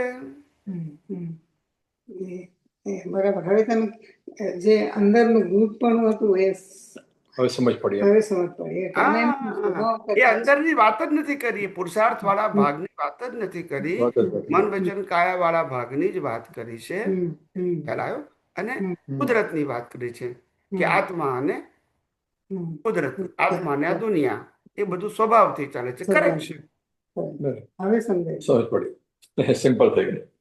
યા, સિમ્પલ યા. કરી આપ્યું તમે. જય ના ના, સચિદાનંદ. કઈ વાંધો નહીં. બીજો કોઈ પ્રશ્ન છે? નહીં, બીજો કઈ નથી. હમણાં એ સારું સારું હો. જય જય સચિદાનંદ. જય સચ્ચિદાનંદ. સચ્ચિદાનંદ. જય જય સચ્ચિદાનંદ. સચ્ચિદાનંદ સ્વામીજી. હા, બોલો. જય હા, સચ્ચિદાનંદ. આપના ચરણમાં કોટી કોટી વંદન સ્વામીજી. બોલો બોલો બિંદેશભાઈ. હા સ્વામીજી, ઓલા મારા કઝિન બ્રધર એક્સપાયર થઈ ગયા ગઈકાલે. છેલ્લે 15 ઓકે. ઉપવાસ હતા એમને. અચ્છા. હા, પણ એમના સન અને એના ડોટર ઇન લો ઘણી બધી વખત જવાનું થયું ને સાયન્સ શેર કર્યું એમની સાથે થઈ ગયું એમ. ઓકે. તો દે વર વેરી મચ થેન્કફુલ કે તમે એમને તૈયારી કરાવી બધી એમ. તો શેર કરવાનો મોકો મળ્યો એમ. ના ના, સારું કહેવાય, સારું કહેવાય. એટલે ઘણું બધું જતું. આપણા નિમિત્તે આ વિજ્ઞાનને કહેવાથી એ વ્યક્તિની છેલ્લા અવતાર, છેલ્લા સમયની પરિણતિ બદલાતી હોય તો હા, સારી વસ્તુ છે. અને જયારે છેલ્લો દિવસ હતો ને ત્યારે એમણે કીધું કે હવે મને બહુ નથી લાગતું કે હું વધારે જીવીશ, એટલે બધાને એને ખમાવી દીધા, બધાને મિચ્છામી દુક્કડમ કરી દીધું, એટલે બધું આમ વેરી ગુડ. એ રીતના કર્યું બધું એમણે એમ. પણ એક મોકો મળ્યો સાયન્સ શેર કરવાનો એમ છેલ્લે 1 મહિનો. કઈ વાંધો નહીં. એનું પુણ્ય છે. હા, એમની પુણ્ય છે. અત્યારે આવા સંજોગો એને ભેગા થયા. યસ યસ તમે યસ, એના એમની માટે પુણ્ય. ઉત્તમ નિમિત્ત બની ગયા. હા. અને સ્વામીજી બીજું એક હતું કે આપણે નિગોદમાંથી જીવ જયારે બહાર આવે છે તો એ જે પ્રોસેસ છે એને હવે આપણે કઈ પ્રોસેસ કહેવાય? એને કુદરતી રચના કહી શકીએ કે ઓટોમોડ? કારણ કે ત્યાં કોઈ લો જ નથી લાગતો ને. કયા કારણે એકેન્દ્રીય જીવ નિગોદનો વ્યવહાર રાશિમાં એકેન્દ્રીય આવે છે એનો કોઈ ઉલ્લેખ કોઈ જ્ઞાની ભગવંતોએ અને કોઈ શાસ્ત્રોમાં કર્યો જ નથી. હા, એટલે એ ઓટોમોડ પ્રોસેસ કહી શકીએ આપણે એને, કે બીજું હા, શું એટલે કહીએ? ઓટોમેટિક જ કહેવાય ને. ઓટોમોડ જ કહી શકીએ ને આપણે. યસ યસ એટલે યસ. એ હિસાબથી કે આપણો આત્મા એટલો ભાગ્યશાળી છે કે અત્યારે પંચેન્દ્રિયમાં છે ને આપણે સાયન્સ સાંભળી રહ્યા છે એમ. હા હા. અને મોક્ષે જવાને નિગોદથી નિર્વાણ સુધીની યાત્રામાં છે આપણે, પણ એકવાર નિર્વાણ થશે એવો કોન્ફિડન્સ આવી ગયો છે આ વિજ્ઞાનને લીધે. બહુ સરસ, બહુ સરસ. અને સ્વામીજી, અમુક શાસ્ત્રોમાં એમ ઉલ્લેખ છે કે આત્મા કશે આવતો નથી, કશે જતો નથી. તો એ કયા પરિપ્રેક્ષ્યમાં આવી રીતના ઉલ્લેખ કરે છે એ લોકો? કહું તમને. પહેલી વસ્તુ એ છે કે આત્મા સ્વભાવથી ઉદ્ધવગામી છે. યસ. એને ગતિ સહાયક, સ્થિતિ સહાયક, ટાઈમ અને સ્પેસ શબ્દ, સ્પેસ તત્વ લાગુ પડતું નથી. ખ્યાલ આવ્યો? એટલે એ જે એ જે આત્મા તત્વ છે એને આ બધા બાકીના તત્વો કોઈ સીધી અસર કરતું નથી, કારણ કે પાંચે પાંચ તત્વો સ્વતંત્ર છે. અને પાંચમાંથી જે પહેલું તત્વ ચેતન છે એ તો અલગ થઈ ગયું, પણ બીજું તત્વ જળ છે. એ જળને સહાયક બાકીના 4 તત્વો છે, ચેતનને સહાયક નથી. બરાબર છે, બરાબર છે. યસ યસ યસ, સમજાયું? બરાબર બરાબર બરાબર. હા. એટલે એટલે હવે જ્યારે બરાબર તમે છે. વિજ્ઞાન શાંતિથી સિદ્ધાંતથી સમજો ને તો હા, જવાબ તો એમાં આવી જ જાય છે.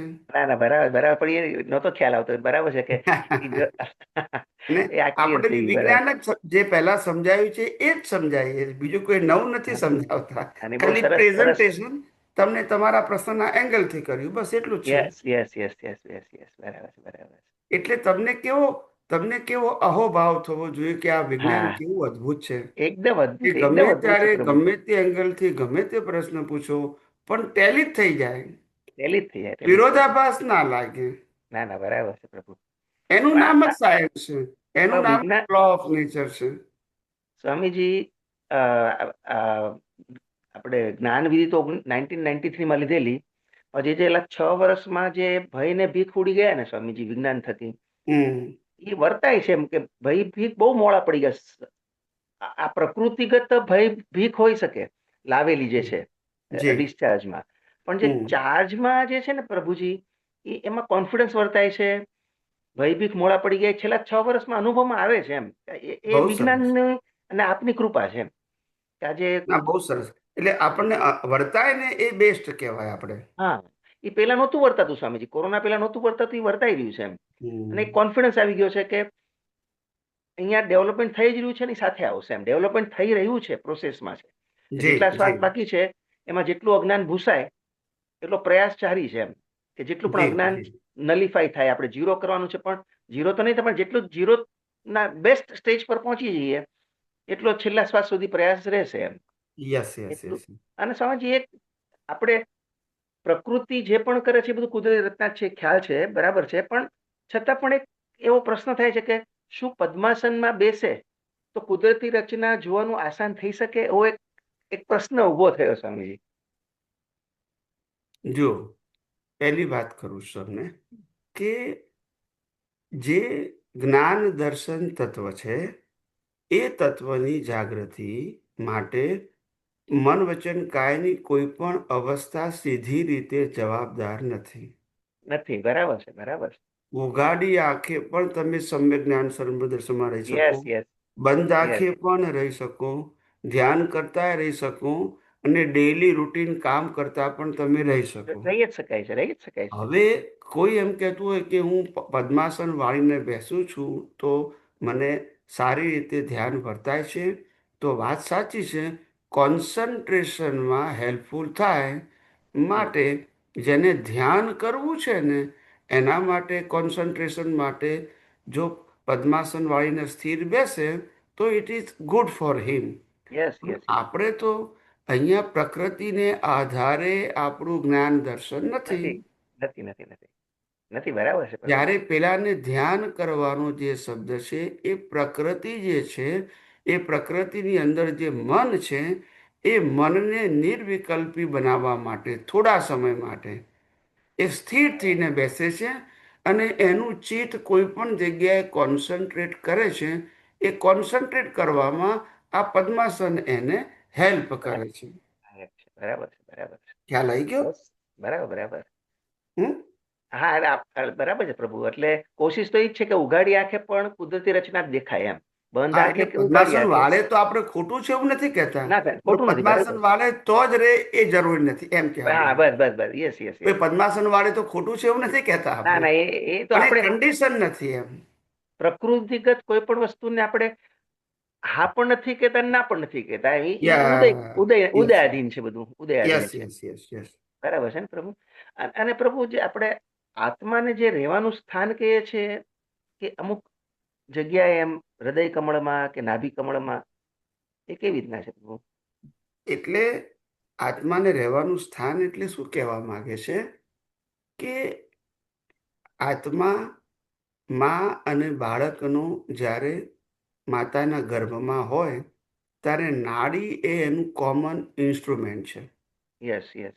અને જોડાણનું. પછી જ્યારે નાડી કાપી નાખે એટલે માં અને બાળક બંને અલગ થઈ જાય છે. અલગ થઈ. અને એ બાળકની નાભી છે ત્યાંથી જ એ નાડી કાપવામાં આવે છે. હમ. હવે તમે જુઓ કે એ નાડી દ્વારા જ આખું બાળકનો જન્મ થયો છે, ત્યાંથી ફૂડ સપ્લાય થયું છે. શું થયું છે? Food supply. હા. અને એ જ નાડીની અંદર અ, કેટલા હજાર નાડીઓ છે હું ફરગેટ ઇટ ધ 72,000, એમાઉન્ટ. 72,000, 72,000. 72,000 નાડીઓ છે. એનું સંચાલન પણ ત્યાંથી થાય છે અને આત્માની હાજરી પણ ત્યાં જ છે, જેને આપણે નાભી કમળ કહેવાય છે. હા, નાભી કમળ કમળ. એટલે ખીલેલું કહેવાય. યસ એ બધી જ એનર્જી બે પ્રકારની છે. એક એનર્જી એવી છે કે જે ક્રિયા કરે છે, ફિઝિકલ ક્રિયા, વિચારવાની, બોલવાની ફિઝિકલ ક્રિયા. બીજી ક્રિયા એવી છે કે જે સંજ્ઞા રૂપે પહોંચાડે છે, મીડિયેટર તરીકે, જેને આપણે જ્ઞાન તંતુ કહીએ છીએ. જ્ઞાન તંતુ. જ્ઞાન તંતુ જ્ઞાનને પહોંચાડે છે. યસ યસ એ યસ. સંજ્ઞા રૂપે પહોંચાડે છે. શું પહોંચાડે છે? સંજ્ઞા રૂપે. આહાર, ભય, મૈથુન, નિંદ્રા, આની સંજ્ઞા રૂપે ત્યાં પહોંચાડે છે. હમ હમ. હવે આ જે જ્ઞાન છે, જ્ઞાનેન્દ્રિય છે, એ ખાલી સપ્લાયનું કામ કરે છે. શું કરે છે? સપ્લાય. સપ્લાયનું કામ કરે છે. એ નાભી કમળમાંથી શરૂ થાય. અચ્છા. એનું સેન્ટર 32,000 નાડીઓ છે ને, એનું એનું કનેક્શન center. ત્યાંથી છે. ભલે પગ હોય કે માથું હોય, કનેક્શન હા. ત્યાંથી છે. બરાબર બરાબર. એટલે આત્મા ત્યાં છે. એ આત્માની હાજરીમાં આ જ્ઞાન તંતુઓ એક્ટિવ થાય છે અને કામ કર્યા કરે છે. હમ હમ. ખ્યાલ આવ્યો? બરાબર. જ્ઞાન એટલે એને જ્ઞાન અજ્ઞાન તંતુ. અને જ્યારે મરણ થઈ જાય ત્યારે જ્ઞાન તંતુ કામ ના કરે, પછી કાંગળીને કાપી નાખો તોય સંકેત ના મોકલે. ના મોકલે. Yes yes yes yes. ખ્યાલ આવ્યો? હમ હમ. એટલે ત્યાંથી જ બધું સપ્લાય છે. એટલે ચેતન ત્યાં આગળ છે, પણ ચેતન કોઈ ફિઝિકલ વસ્તુ ન હોવાથી એનું સ્થાન સીધું ના કહેવાય.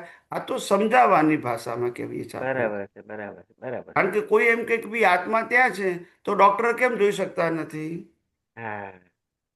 તો એવી અરૂપી છે. રીતે એ તો અરૂપી છે. એનું ફિઝિકલ ફોર્મ નથી. મૂળ Yes. સેન્ટર ત્યાં છે અને પ્રકાશ આખા બોડીમાં આવરાયેલો છે, બરાબર છે. જેના આધારે બધે બોડીના એકે એક સેન્ટરમાં સંકેત કામ કરે છે. કરે છે અને સંવેદના થાય છે. યસ. બરાબર છે બરાબર છે. હમ? Yes yes yes yes. બરાબર છે બરાબર છે. Okay okay. બહુ બહુ સરસ. હા. જય જય સચિદાનંદ. સચ્ચિદાનંદ. જય જય સચ્ચિદાનંદ. ખૂબ ખૂબ આભાર. સચિદાનંદ. જય સચિદાનંદ. વિનુભાઈ, હવે બીજું કોણ છે? સ્વામી જય સચિદાનંદ. જય સચિદાનંદ.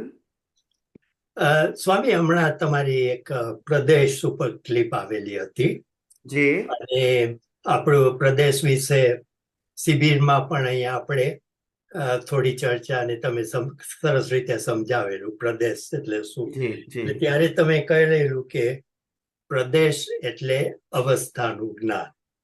બરાબર? પ્રદેશ. યસ યસ, મેં બરાબર છે. પ્રદેશ એટલે હા. અવસ્થાનું જ્ઞાન. બરાબર. અને આપણે એમ પણ કહી છીએ કે પ્રદેશ આપણે અવસ્થા અને પર્યાય એક જ, એટલે કે પર્યાયનું જ્ઞાન કયો કે અવસ્થાનું જ્ઞાન એ એક પ્રદેશ. જ છે, એક જ છે. બરાબર. પછી એ ક્લિપમાં તમે એમ કહ્યું કે સ્વના પણ પર્યાય હોય, સ્વના પણ. એ જરા સમજાવો ને વધારે કે સ્વના પર્યાયો એટલે. કહું સ્વના પર્યાય શબ્દ વાપર્યું, પણ એમાં જ્ઞાન જ હોય, અજ્ઞાન ના હોય. પર્યાય એટલે શું તમને સમજાવું ખાલી, કે મૂળ આત્મા છે એ આખા બ્રહ્માંડને એટ એ ટાઈમ પ્રકાશવાની ક્ષમતા ધરાવે છે. પ્રકાશવું એટલે અનકવર કરવું. બરાબર. બરાબર છે. હવે જ્યારે કેવળ જ્ઞાની હોય, કોણ હોય? કેવળ જ્ઞાની. કેવળ જ્ઞાની. એ કેવળ જ્ઞાનીના આત્મા જે પ્રકાશિત થઈ ગયો છે, એને આખું બ્રહ્માંડ ખુલ્લું થઈ ગયું છે. પણ એ ખુલ્લું થયેલું બ્રહ્માંડ જો ના કરે લોકો. પણ તમે પ્રશ્ન પૂછો તો એ સબ્જેક્ટ જુએ. હવે ખ્યાલ આવ્યો? પ્રકાશ આત્માનો, અને એ પ્રકાશમાં ખુલ્લું થયેલું જોનારો ડિસ્ચાર્જ પ્રતિષ્ઠિત આત્મા,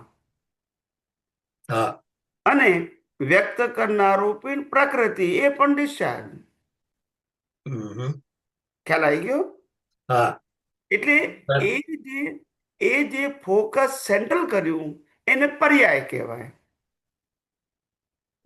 આખા યુનિવર્સ માંથી એક જ વસ્તુ ઉપર ફોકસ કર્યું, કારણ કે પ્રશ્ન હતો ને, એને તો આખું યુનિવર્સ દેખાય છે ને. કેવળ આખું યુનિવર્સ ખુલ્લું થઈ ગયું દેખાય છે, એટલે ખુલ્લું થઈ ગયું છે. હવે તમારે જે પૂછો એ વસ્તુ પર ફોકસ કરીને તમને જવાબ આપે. એ આખો દિવસ કેવળ જ્ઞાનમાં જો દેખો, આત્માનો સ્વભાવ બ્રહ્માંડને જોવા જાણવાનું નથી, પ્રકાશિત કરવાનું છે. હવે પ્રકાશિત કરવામાં તમે જે પ્રશ્ન પૂછ્યો એટલું જ ત્યાં આગળ શું કરે છે? ફોકસ કરે છે. આત્માનો પ્રકાશ એટલા જ પૂરતો. હવે એ પ્રકાશ પીસીસ રૂપે નથી. પ્રકાશ પીસીસ રૂપે નથી. ખ્યાલ આવ્યો? પણ એ પ્રકાશની અંદર અત્યારે પ્રશ્નના જેટલું જ એને જોઈ અને જવાબ આપવાનો છે. એટલે એનો ઉપયોગ જેને કહેવાય, શું કહેવાય? પ્રકાશનો ઉપયોગ અહીંયા કર્યો. હા હા ખ્યાલ આવે ને? જેને સમજાણું. કારણે એ પ્રશ્નનો જવાબ આપી શકે છે, જેમ છે તેમ. એટલે એનો અર્થ આત્મામાં કોઈ પર્યાય એટલે વિશેષ રૂપે નથી, બરાબર છે. પણ એનો ઉપયોગ અર્થ એમ રૂપે. થયો કે જેમ જેમ મારી પાસે 5 લાખ રૂપિયા ખિસ્સામાં પડ્યા છે, હમ એમાંથી હું 5 રૂપિયાનો ઉપયોગ કરું છું. હા હા ખ્યાલ આવી ગયો? એવી રીતે. પણ અહીં તો સ્થૂળ વસ્તુમાં ભાગ થઈ ગયો, પેલો ભાગ નથી. બરાબર છે. એ આત્મા તો પાછો સર્વાંશ અને સર્વાંશ જ રહેવાનો છે. હા એનો અર્થ એમ થયો કે જે કેવળ જ્ઞાની છે એનું તે બધું જે છે એ તો ડિસ્ચાર્જ રૂપે જ છે. કારણ કે હા, એટલે એ એટલે હવે લોકોને જે જે આપણે કેમ કે ઉપયોગ મૂક્યો કેવળ જ્ઞાનીએ જવાબ આપવા માટે, એ હા પર્યાય જ્ઞાન. એને એ પર્યાય ઇન્દ્રિય જ્ઞાન એટલે નથી એમનું. બરાબર છે. એમાં એમનો ડિસ્ચાર્જનો જ ઉપયોગ છે. કારણ હા કે એ હા બધું હા, ડિસ્ચાર્જ જ પ્રકાશનો ઉપયોગ કરનારો ડિસ્ચાર્જ જ છે. એટલે એ એમાં ઉપયોગ કરે છે, આત્માને પીસીસ નથી. બરાબર સમજાઈ ગયું. એટલે આપણે એમ કહી શકાય ને કે સ્વના પર્યાય ખાલી હા હા કેવળ હા, જ્ઞાનીને જ એટલે એટલે તમને કેવળ સમજાવું, જ્ઞાનીને જ તમને હમ, સમજાવું. સ્વના પર્યાય અને પરના પર્યાયમાં ફેર એ છે, પરના પર્યાયમાં ઇન્દ્રિય જ્ઞાન છે અને સ્વના પર્યાયમાં સનાતન સત્ય છે. અચ્છા સનાતન હવે એટલે કુદરત, જેમ છે તેમ દેખાયું. હા હા અને પરના પર્યાય એમાં અવસ્થાનું જ્ઞાન છે, એટલે ઇન્દ્રિય જ્ઞાન છે. હા હવે ખ્યાલ આવી ગયો? આવી ગયો. હવે આપણે જે આપણે પર્યાય શબ્દ વાપર્યો એને અવસ્થાનું જ્ઞાન કીધું. એ અવસ્થાનું જ્ઞાન એ પરનું જ્ઞાન છે. અચ્છા અને અને જે આપણે સ્વમાં કીધું એ અવસ્થાનું જ્ઞાન નથી. હમ, એ તો સનાતન છે, જે દેખાવ્યું એ સનાતન છે. એ વ્યૂ પોઈન્ટ કે ઇન્દ્રિય જ્ઞાન નથી નથી. બરાબર છે. હવે અને એ આપણે જ્યારે ઇન્દ્રિયોથી દેખાતું પણ નથી. હમ હમ કેવળ જ્ઞાનમાં જે દેખાય છે એ એ ઇન્દ્રિય જ્ઞાનનો વિષય નથી. નથી નથી એ તો સમજાઈ ગયું. બરાબર. હા, એટલે હવે આપણે કેવળ જ્ઞાન પછી જે ઉપયોગ મૂકીને દેખાય છે એ સનાતન સત્ય છે, અને અજ્ઞાનીને દેખાય છે એ રિલેટિવ સત્ય છે. એટલે એને અવસ્થાનું જ્ઞાન કહેવાય. પેલાને અવસ્થાનું જ્ઞાન ના કહેવાય, સનાતન સત્યનું જ જ્ઞાન છે. ભલે એક જ ટુકડો પૂછ્યો એને. બરાબર. હમ હવે આપણે જે અમ, પર્યાય અને આપણે તો પર પર્યાય તમે કહ્યું બરાબર છે. હવે એને આપણે જ્યારે કુદરતી રચના તરીકે જોઈએ છીએ હા ત્યારે આપણે એમ કહી શકાય કે સ્વપર્યાય કે હા, બસ સ્વપર્યાય બસ, કરેક્ટ કરેક્ટ, એમ જ કહેવાય, એમ જ કહેવાય. આપણે એને પર્યાયને કુદરતી રચના તરીકે જોયું યસ યસ યસ, તો કહેવાય ને, આપણો સ્વપર્યાય એને કહેવાય, સ્વપર્યાય સ્વપર્યાય કહેવાય. કહી શકાય. જે સનાતન સત્ય જુએ છે એ સ્વપર્યાય, જે હા અવસ્થા પર્યાય રૂપે જુએ છે, ખ્યાલ આવ્યો ને, હા એ બધી પર પર્યાય છે. હમ હા કહેવાય ને, કહેવાય ને. બરાબર છે. અને તમે પછી એમાં ક્લિપમાં બીજું એમ જ હતું કે જ્ઞાની પુરુષો એને સ્વપરિણીતિ અને પરપરિણીતિ એ પ્રમાણે જ સમજાવે છે. હા એટલે હા, હા એટલે એનું પણ મિનિંગ તો એક જ છે. હા એક જ મિનિંગ છે. એ જ્યારે જાગૃતિમાં હોય તો એમને સ્વપરિણતિ રહે, જાગૃતિ ચૂકી જાય તો એમને પરપરિણતિ હોય. બરાબર. હા ભલે. ઓકે. હા સમજાઈ ગયું. હા જય હા, સચિદાનંદ સ્વામી. જય સચ્ચિદાનંદ, જય સચ્ચિદાનંદ. જય સચ્ચિદાનંદ બધા મહાત્માઓને જય અહીંયા સચ્ચિદાનંદ. છો કે ત્યાં છો? ના આયર્લેન્ડમાં આવી ગયા અમે. અચ્છા હા અચ્છા, બાની બર્થડે માં ગયા હતા ને. જી જી જી. હા બાએ તમને બહુ યાદ કરે છે. મેં મેસેજ મોકલ્યો તો વાંચ્યો તો? હા અમને મોકલ્યો તો મેસેજ તમારો. બાને હમ. બાને મેસેજ આપ્યો તો. તો હા, તમે અત્યારે લંડન છો? અત્યારે માન્ચેસ્ટર છું. મેન્ચેસ્ટર છો? ઓકે ઓકે લંડન જવાના હોય તો મને કહેજો, જણાવજો. હા હા હા, પણ હા હું લંડન છે ને 1 તારીખે હા જવાનું છું, અને 1 તારીખે ઓકે. બીજી તારીખે જ છું, 3 તારીખે પછી ઇન્ડિયા નીકળી જવાનું છું. ઓહ ઓકે ઓકે ઓકે એટલે જો એમને ઓકે. મળવાનો ઓપ્શન આવે તો એક જ દિવસે, ખાલી 2 તારીખે. 2 તારીખે ઓકે ઓકે હા, પણ 3 તારીખે આપણે પછી છે. ભગવાન હોય કે કૃષ્ણ ભગવાન હોય કે પછી આપણા દાદાજી હોય જ્યાં હોય અત્યારે ત્યાં આગળ તો એ જે ગતિમાં ત્યાં ગયા હોય તો એ બધા ત્યાં આગળ જે ફોર એક્ઝામ્પલ કોઈ કૃષ્ણ ભગવાન અત્યારે નર્કમાં હોય તો એ નર્કમાં જે બધા જીવો હોય એ લોકોનો ઉદ્ધાર થાય ભગવાન ગયા છે ત્યાં તો ના, કોઈ ના થાય. કશું દખલ ના ત્યાં કરી શકે ને. ત્યાં નર્કના જીવોમાં આ કૃષ્ણ છે એવું આઈડેન્ટિફિકેશન હોય જ નહીં. હા, એનો ખાલી કેવળ આત્મા છું. જાણે કે આનો આત્મા જે છે એ કૃષ્ણ ભગવાનનો હતો, એ જ આત્મા છે એવું કેવળ જ્ઞાની જાણી શકે. ત્યાંના જીવો કોઈ ના જાણી શકે. કોઈ ના ઓહો ઓકે ઓકે તીર્થંકરનો પણ આત્મા અત્યારે નર્કમાં છે, પહેલા તીર્થંકરનો, પણ કોઈ જાણી હા ના શકે કે આ તીર્થંકરનો આત્મા છે.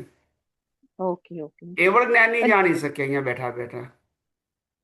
પણ તીર્થંકર ભગવાન જે ત્યાં ગયા હોય એને ખબર હોય કે હું અહીંયા નર્કમાં આવ્યો છું કશું જ ના ખબર હોય, નકસ્તું જ નરગતિમાં ના એ ખબર. જ્ઞાન જ ના હોય તો પછી હા હા ઓકે ઓકે કોઈ પણ ઓકે કોઈ પણ વ્યક્તિ હા નરગતિમાં હોય એને એવું જ્ઞાન ના હોય કે હું કઈ ગતિમાંથી આવ્યો અને કઈ ગતિમાં જવાનું છું, એવું જ્ઞાન ના હોય એને. ના હોય ઓકે ખ્યાલ આવ્યો? ઓકે એને હા તો એને તો પોતે જે કર્મ કર્યા હોય એનો ભોગવટો દેખાયા કરે, એટલે હમ જોઈ હમ જોઈને ભોગવે. શું છે? જોઈ જોઈને ભોગવે હા હા, બાંધેલા કર્મોને જોઈને ભોગવે. એટલે આપણે કૃષ્ણ ભગવાન જે ધર્મ સ્થાપના કરવા આવેલા અને એમને જે બધું થયું ને એમના જે કર્મ બંધાયા તો એમને સફરિંગ બધું ભોગવવું પડે બરાબર છે ને. હા, જે વસ્તુ અહંકારે કરીને ભલે શુભ કરી છે, સારા હા આશયથી કરી છે, ખ્યાલ હા આવી ગયો? પણ હા કરતા ભાવે કરેલી કોઈ પણ ક્રિયા બંધ પાડ્યા વગર ના રહે. હમ પછી એ પુણ્યનો બંધ પાડે કે પાપનો બંધ પાડે, પણ પાડે ખરા. પણ કૃષ્ણ ભગવાન જ્ઞાની હમ હતા તો પછી એમને કેમ એવું ના હોય કે હું અકર્તા ભાવે કરું મને આ જરાક એવું છે ડિબેટેબલ લાગે છે. કે જ્યાં સુધી જ્ઞાની હોવા છતાં હા કેવળ જ્ઞાની ના થાય, કેવળ જ્ઞાની અથવા કેવળ દર્શન ના થાય, ત્યાં સુધી તો બધાને કર્મ બંધાય. દાદા ભગવાનને કર્મ બંધાય અને શ્રીમદ રાજચંદ્રને કર્મ બંધાય. બધાનું રિબર્થ થવાનું. હમ જ્ઞાની હોવું એ જ્ઞાન દશાને કારણે કહેવાય છે, પણ એ સંપૂર્ણ જ્ઞાની એટલે કે અજ્ઞાન એમનું ઝીરો થયું નથી, માટે હમ અજ્ઞાન સત્તામાં રહ્યું છે, એનો ગમે ત્યારે ઉપયોગ કરી શકે. હા પણ જે દિવસે અજ્ઞાન ઝીરો થઈ ગયું પોતાની દ્રષ્ટિમાંથી, પછી ક્યારેય કર્મ બંધાય નહીં અને પુરુષાર્થ ના હોય. એનું નામ કેવળ દર્શન. કેવળ દર્શન બરાબર છે. પણ કેવળ દર્શન થયા પહેલા અજ્ઞાન જેટલું બાકી હોય, 5%, 10%, 15%, તો કર્મ બંધાયા જ કરે. જ્યારે જ્યારે ઉપયોગ કરો ત્યારે. ઉપયોગ કરો તો એ હા, એટલે અજ્ઞાનનો ઉપયોગ કરો તો. હા અજ્ઞાનનો ઉપયોગ કરો તો હા હા કારણ હા કે હા અજ્ઞાન સત્તામાં છે ને. હા હા હા હા પેલાને તો જેને કેવળ દર્શન થઈ ગયું એને પોતાની સત્તામાંથી અજ્ઞાન ઝીરો થઈ ગયું, ઝીરો થઈ ગયું યસ એટલે યસ એને યસ અહંકાર પણ નથી હવે, કારણ કે અજ્ઞાન થઈ ગયું એટલે ઉપયોગ નથી. અજ્ઞાન ઝીરો હા થઈ ગયું એટલે યસ પછી યસ ઉપયોગ, અહંકાર નથી. પછી અજ્ઞાનનો વાપરો ના વાપરવાનો સબ્જેક્ટ ખલાસ થઈ ગયો. હા હા પણ અજ્ઞાન હા છે ત્યાં સુધી અહંકાર છે, અને અહંકાર છે તો ઉપયોગ પણ હોઈ શકે. હા ઓકે બધા ને ખ્યાલ આવ્યો. આજે હા આજે જે પ્રથમ તીર્થંકર ભગવાન થવાના છે પદ્મનાભ, એ હા સૈનિક મહારાજાનો જીવ છે, જૈન ટર્મિનોલોજી રાઈટ પ્રમાણે. હા હા હવે સૈનિક મહારાજા એટલે ભગવાન મહાવીરના અનન્ય ભક્ત અથવા શિષ્ય જે પોતે. હા ખ્યાલ આવી ગયો?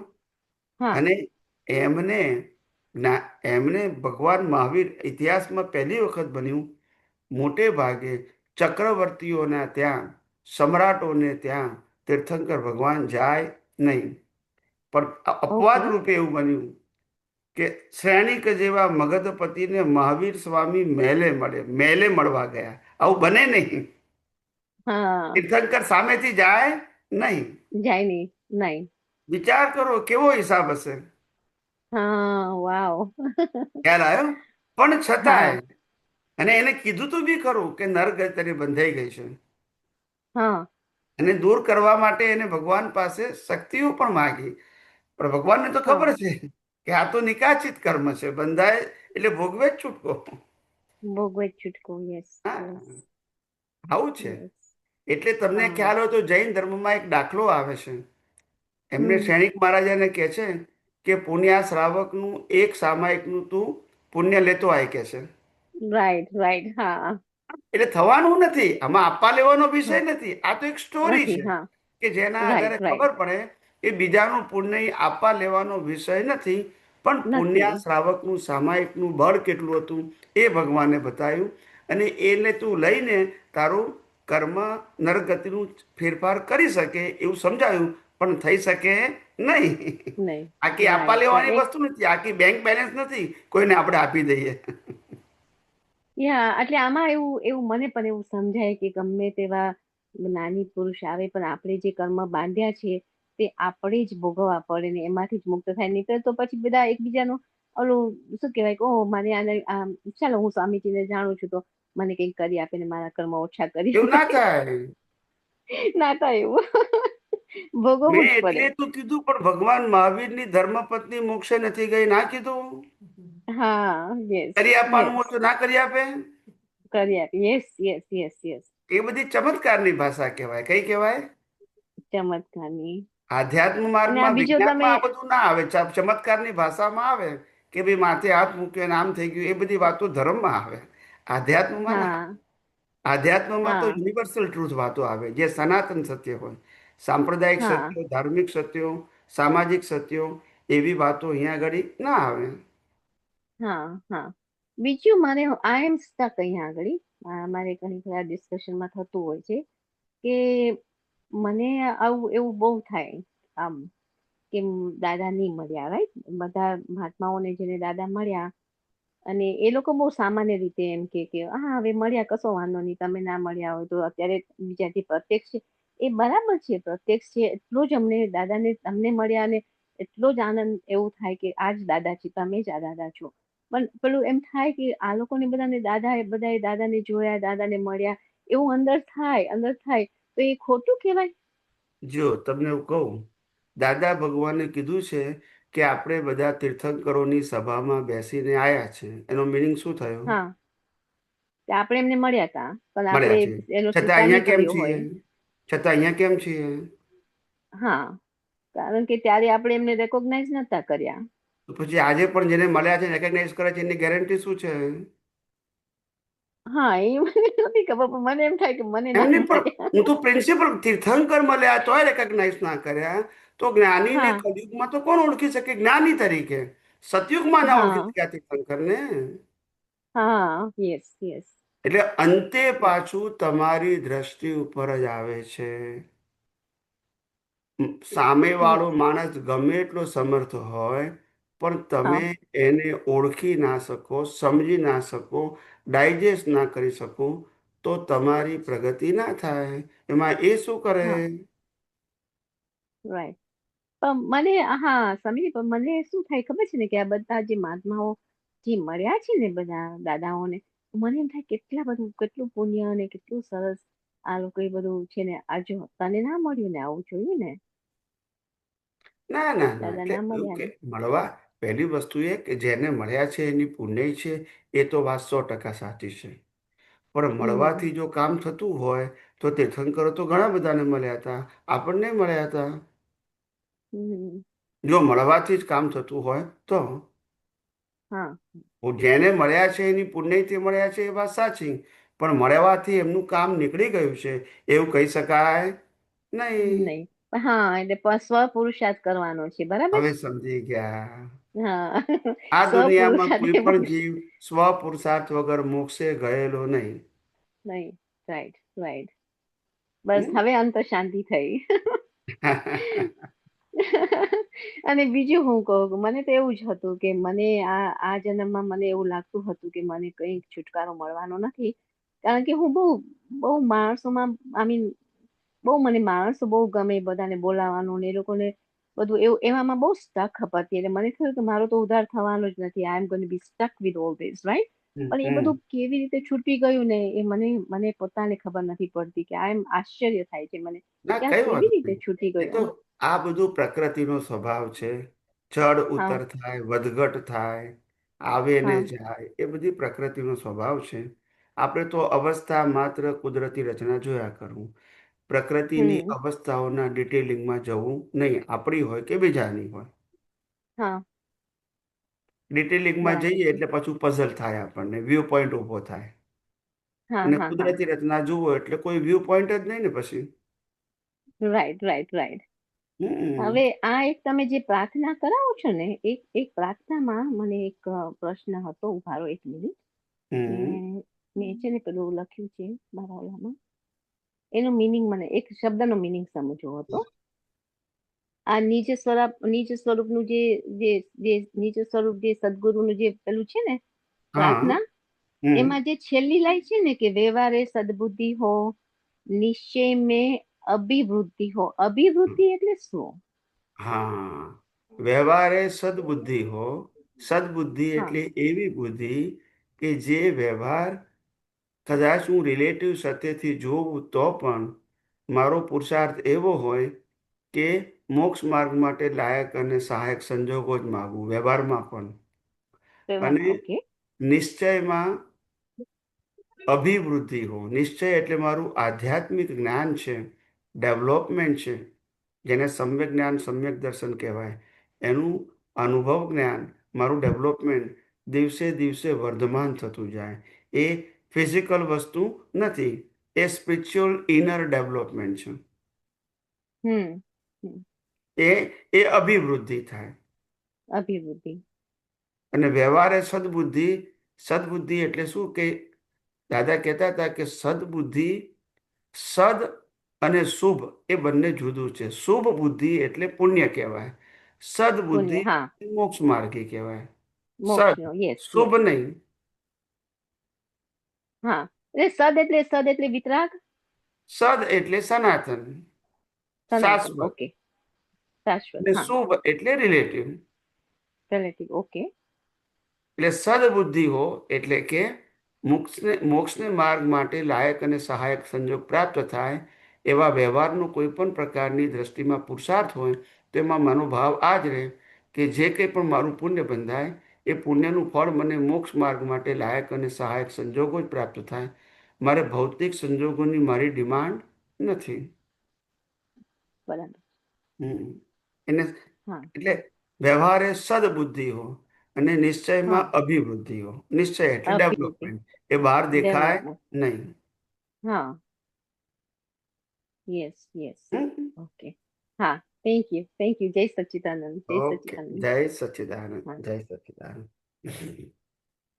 સ્વામીજી, તમે આ બેનને હમણાં કહ્યું કે નરકલોકના જીવને અવધિ જ્ઞાન એ લોકોને ખબર ના પડે કે એ લોકો કે કૃષ્ણનો જીવ હતો કે હું ક્યાંથી આવ્યો છું. પણ મારે પેલા સ્વામીજી તમારા સત્સંગથી એવું છે કે એ લોકોને અવધિ જ્ઞાન હોય અને જાતિ સ્મરણ પણ હોય.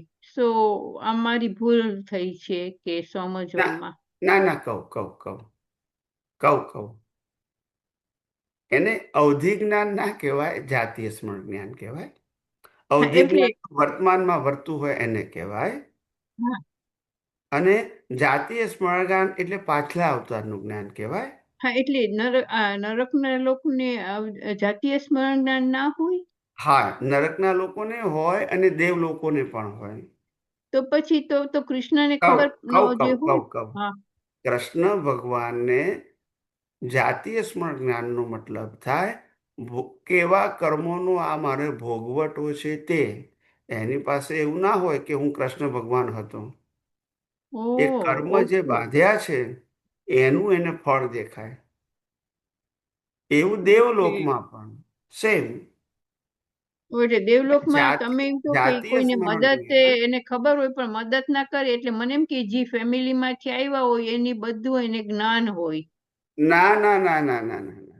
એવી રીતે ઓકે જ્ઞાન ભોગવટાનું જ્ઞાન છે, ભોગવટાનું. એટલે કયા કર્મ એને જે કર્યા કર્મ એટલે આ બાંધ્યા દેવલોક છે મળ્યું. એ પ્રક્રિયાનું એને જ્ઞાન છે, ક્રિયાનું નહીં. મન વચન કાયાની ક્રિયાનું નહીં, હમ ભાવનું. ભાવ એવા જેને ભાવ જીવ કર્યા એટલે કર્યું અચ્છા. છે એને ભાવ ઉપર કર્મ બંધાયું છે.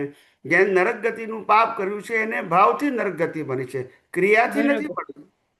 Okay okay. એટલે એ દેખાય એને કે મેં કેવા ભાવ કર્યા હતા એનું આ ફળ છે, એવું પેલાને કેવા પુણ્ય કર્યા હતા એનું ફળ છે એમ.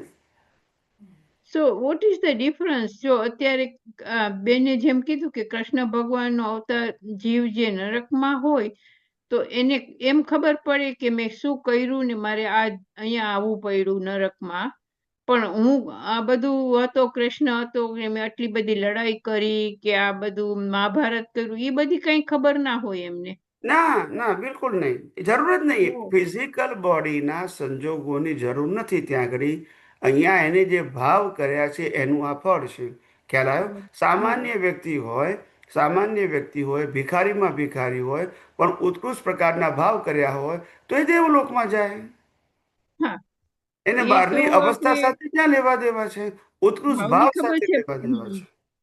પણ આ જે એ લોકો જ્યાં હોય ને જે ત્યાં એ જે લોકોને કેવું લોકોને જ્ઞાન જે હોય એ મારે લોકોને જાતીય મિસઅન્ડરસ્ટેન્ડિંગ સ્મરણ હતી. જ્ઞાન વ્યવહારમાં કહેવામાં આવે છે ને, એ જાતીય સ્મરણ જ્ઞાન અને આ જ્ઞાન જુદું છે. હમ સામાન્ય રીતે મનુષ્યોને જાતીય સ્મરણ જ્ઞાન થાય એટલે પાછલા ભવો દેખાય છે. જેમ શ્રીમદ રાજચંદ્ર ને થયું યસ એવી યસ, રીતે. એમ કોઈ અજ્ઞાનીને પણ દેખાય, એવું જરૂર નથી કે હા. જ્ઞાની હોવા જોઈએ. અજ્ઞાનીને પાછલો ભાવ જોઈ શકાય, એટલે એ પ્રશ્ન નથી. એ ફિઝિકલ ભાવની વાત છે. હમ અને આપણે જે વાત કરીએ છીએ ભાવની વાત કરીએ છીએ. પેલાને હા, પણ જાતીય હજી સ્મરણ જ્ઞાન છે ને એને આખું લાઈફ દેખાય છે. ઓકે. ખ્યાલ આવ્યો? ફિઝિકલ હમ લાઈફ, એને ભાવ નથી દેખાતો. હમ અને પેલાને ભાવ દેખાય છે, લાઈફ નથી દેખાતી. ઓકે. એટલે આમાં મારી મિસઅન્ડરસ્ટેન્ડિંગ, મને એમ કે આખો એટલે ભાવ દેખાય એટલે બેને ક્યાંથી આવ્યું આ એટલે શું એ શબ્દ બધું મેં જાતીય દેખાય છે. સ્મરણ, કારણ કે મારી પાસે ના બીજો કોઈ ઓપ્શન નથી શબ્દમાં, તો શું કરવું હવે? ના, સારું થયું કે આજે એવું એવું ઝીણું ઝીણું ચોખવટ થઈ ગયું. આ પૂછ્યું તો મેં તમને ચોખવટ કરી. ઘણી વખત હા, શું છે મેં કે પૂછ્યું નહીં, પણ આ શબ્દોની બેને શબ્દોમાં કે પૂછ્યું મારી પાસે એમાં કોઈ એવો મને શબ્દ ના પ્રશ્ન હોય તો હું થયો. શું શબ્દ બોલું, એટલે આ બોલ્યો છું. હા, બરાબર છે. હા, બસ સ્વામીજી, હવે ટાઈમ થઈ ગયો છે, આપણે પૂરું જ કરીએ. ઓકે ઓકે ઓકે, તો પ્રાર્થના બોલાવી દો. હા, બોલો.